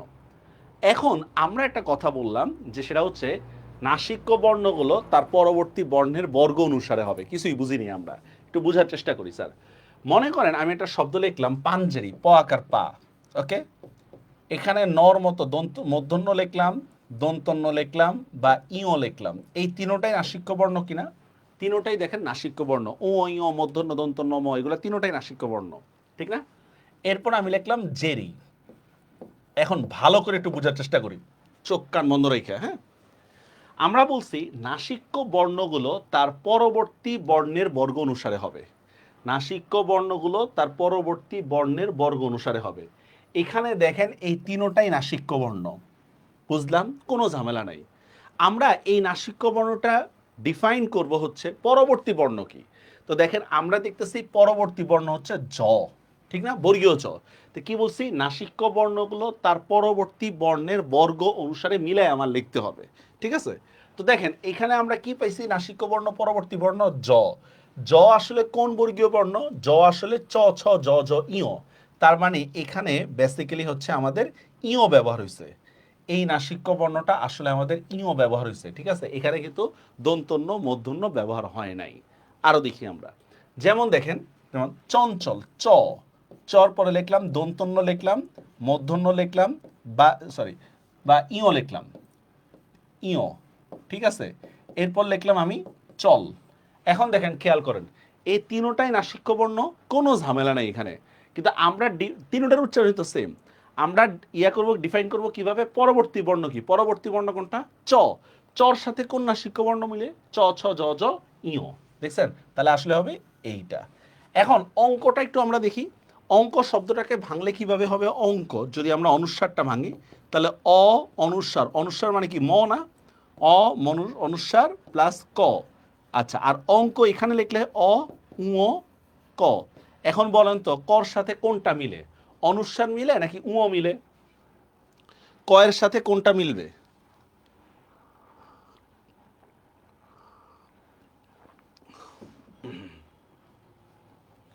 হুম, আছে নাকি না আমাদের ছুটি দিয়ে গেছেন গা? উ মিলবে না, রাইট। এই জন্য এই বানানটা ভুল, এই বানানটা রাইট। বুঝতে পারছেন? এখন যাবে সঞ্জয়, আপনারাই বলেন সঞ্জয় বানানে কোন ইয়া কি হবে? সঞ্জয় দাদার নামের ক্ষেত্রে বলতেছি, আল্লাহ জানে দাদা দেখতেছে নাকি। এই সঞ্জয় দাদার নামের ক্ষেত্রে কি হবে, উও হবে না ইও হবে নাকি দন্তন্য হবে নাকি মূর্ধন্য হবে, কি হবে? সঞ্জয়,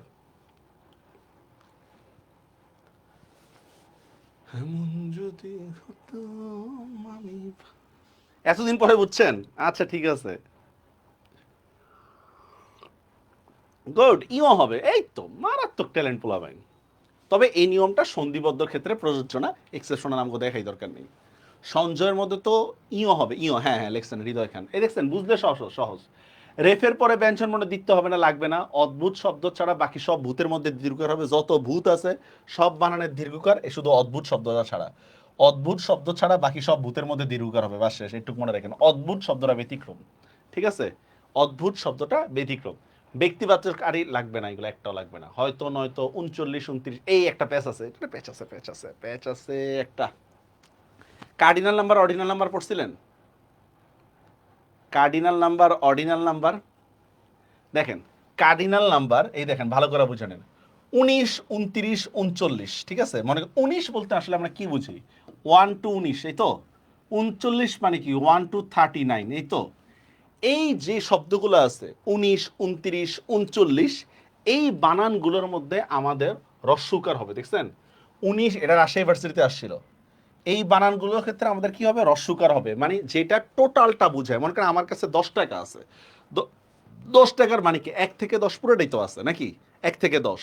এখন আমি যদি বলি আমি 11 ক্লাসে পড়ি, এটা কি হবে 11 ক্লাস নাকি 11তম ক্লাস?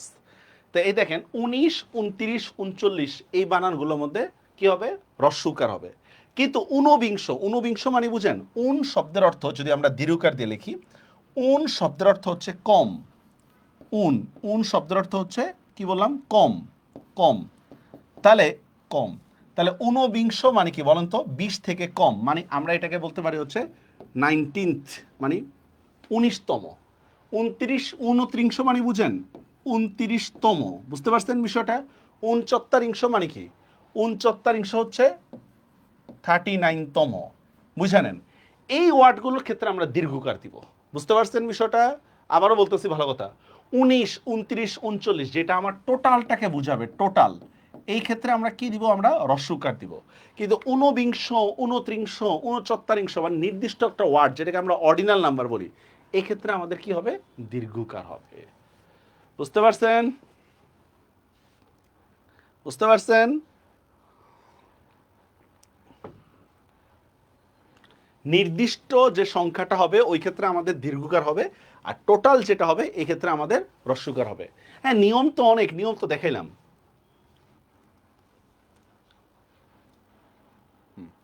স্যার এখানে সত্যবিধান একসেপ্টেড না আরিফিন, এখানে সত্যবিধান একসেপ্টেড না। এটা রাজশাহী ইউনিভার্সিটিতে আসছিল, এটা মানে পুরা হলের মধ্যে ঝামেলা লাগাই দিচ্ছে, বলাপেন কিচ্ছু করার নাই, ফেল, তুমি ফেল। স্যার এরপরে সন্ধির নিয়ম আছে, এগুলো আমরা বাদ দেন, সব বাদ, সব বাদ। আচ্ছা স্যার, এখান থেকে মনে রাখবেন কোন জিনিসগুলো লাগবে আমাদের, এই পার্টটা বেশি লাগবে, এগুলা ইন্টারমিডিয়েটের, এগুলা ইন্টারমিডিয়েটও আপনাদেরকে দিছিলাম, এই পার্টগুলো পড়তে হবে। পারবেন না এগুলো মুখস্থ করতে? মোটামুটি এগুলো যদি মুখস্থ রাখেন তাহলে হয়ে যাবে গা। মোটামুটি যদি এগুলো, বিশেষ করে এই সাইডটা কিন্তু শুধু মুখস্থ, এই সাইডটা কোনো নিয়ম কানুন নাই, ঠিক আছে? এই সাইডটা। আর এইটা দেখেন, এইটা হচ্ছে সন্ধি সমাস প্রত্যয়জনিত ভুল, মানে সন্ধি সমাস পড়লে আপনি পারবেন এগুলো। এটা হচ্ছে দেখছেন, এগুলো হচ্ছে, এটা হচ্ছে নত্যবিধান গঠিত ভুল, তার মানে এটা আমরা পারবো, পড়ছি অলরেডি এটা, ঠিক আছে? আর এই যে এই সাইডটা, এটা মুখস্থ স্যার, এটা কিচ্ছু করার নেই, এখানে সব নিয়ম না। যেমন আপনারা যখন ইংরেজি স্পেলিং পড়েন, সব কি নিয়ম মেনে পড়েন বলেন?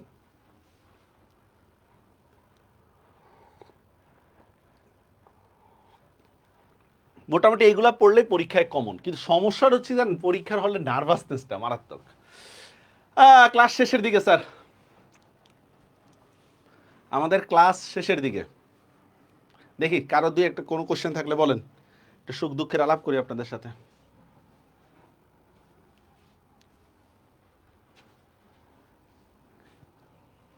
আছেন কেউ? কোনো কোশ্চেন? ঠিক আছে, বাক্যের অপপ্রয়োগ স্যার এগুলা পড়া ফেলছি, ইন্টারমিডিয়েটের পড়া এগুলা। ওই যে খেয়াল আছে, আকাঙ্ক্ষা, আসক্তি, যোগ্যতা, ঘোড়ার ডিম, কি কি জানি আছে না? আকাঙ্ক্ষা, আসক্তি, যোগ্যতা, যোগ্যতার সাথে 4টা ভুল 6টা ভুল জড়িত, 6টা একবারে সহজ টপিক এগুলো। এটা দেখেন, 1 নম্বর হচ্ছে দেখেন ভাষা, আকাঙ্ক্ষা এগুলো পড়বই না আমরা। রীতিসিদ্ধ অর্থবাচকতার মানেটাকে আমি বলি, হ্যাঁ। হুম, রেকর্ডেড ক্লাস করা লাগবে না, এটা করলে রেকর্ডেড ক্লাস করতে হবে না। স্যার কোন টপিক মুখস্থ করতে হবে ক্লাসে ক্লাসে বলে দিব তো। শুনেন, সিইউতে বাংলা কঠিন হয় কিনা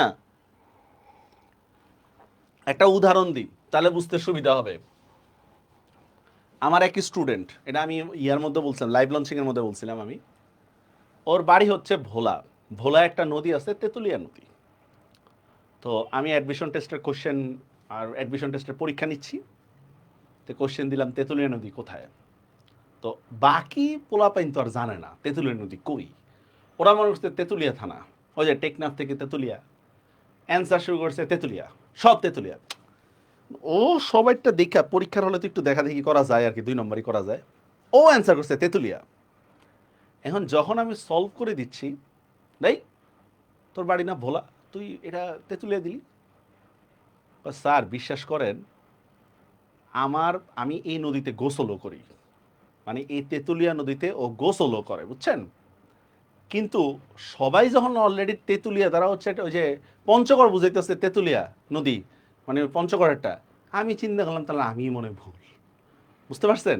তো অ্যাডমিশন টেস্টের সিস্টেমটা হচ্ছে এরকম যে 100% আপনার কনফিডেন্স আছে, 100%, ঠিক আছে, তারপরেও ওইখানে যে হচ্ছে মাথা ঠিক রাখা যায় না, ঠিক আছে, এই অবস্থা। স্যার এইটা আমি ওরকম পড়াবো না, এখানে আর কিচ্ছু নেই, এখানে উপমার ভুল প্রয়োগ, আসক্তি, এগুলা কিচ্ছু নেই, এগুলা জাস্ট হচ্ছে পড়ার বিষয় এগুলা। এই দেখেন, এই যে এই বাক্যগুলা ইন্টারে যা পড়ছেন তাই, এগুলা ইন্টারে যা পড়ছেন তাই, আমি এগুলা কোনো কিছুই পড়াবো না, ঠিক আছে? পড়ছিলেন না বাক্যের অপপ্রয়োগ, এই টাইপের শুদ্ধ বাক্য অশুদ্ধ বাক্য একটা লিস্ট, এটা আপনাদের পড়তে হবে, এটা আপনাদেরই পড়তে হবে, ঠিক আছে। আর তুলনামূলকভাবে এখান থেকে প্রশ্ন কম থাকে, আবারও বলতেছি, এখান থেকে তুলনামূলক মানে বাক্যর শুদ্ধ অশুদ্ধ এখান থেকে তুলনামূলক প্রশ্ন কম থাকে।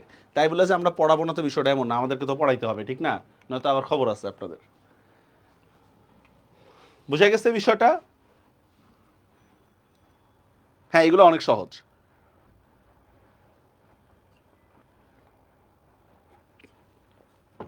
ওকে, আজকে তাহলে ক্লাস এতটুকুই।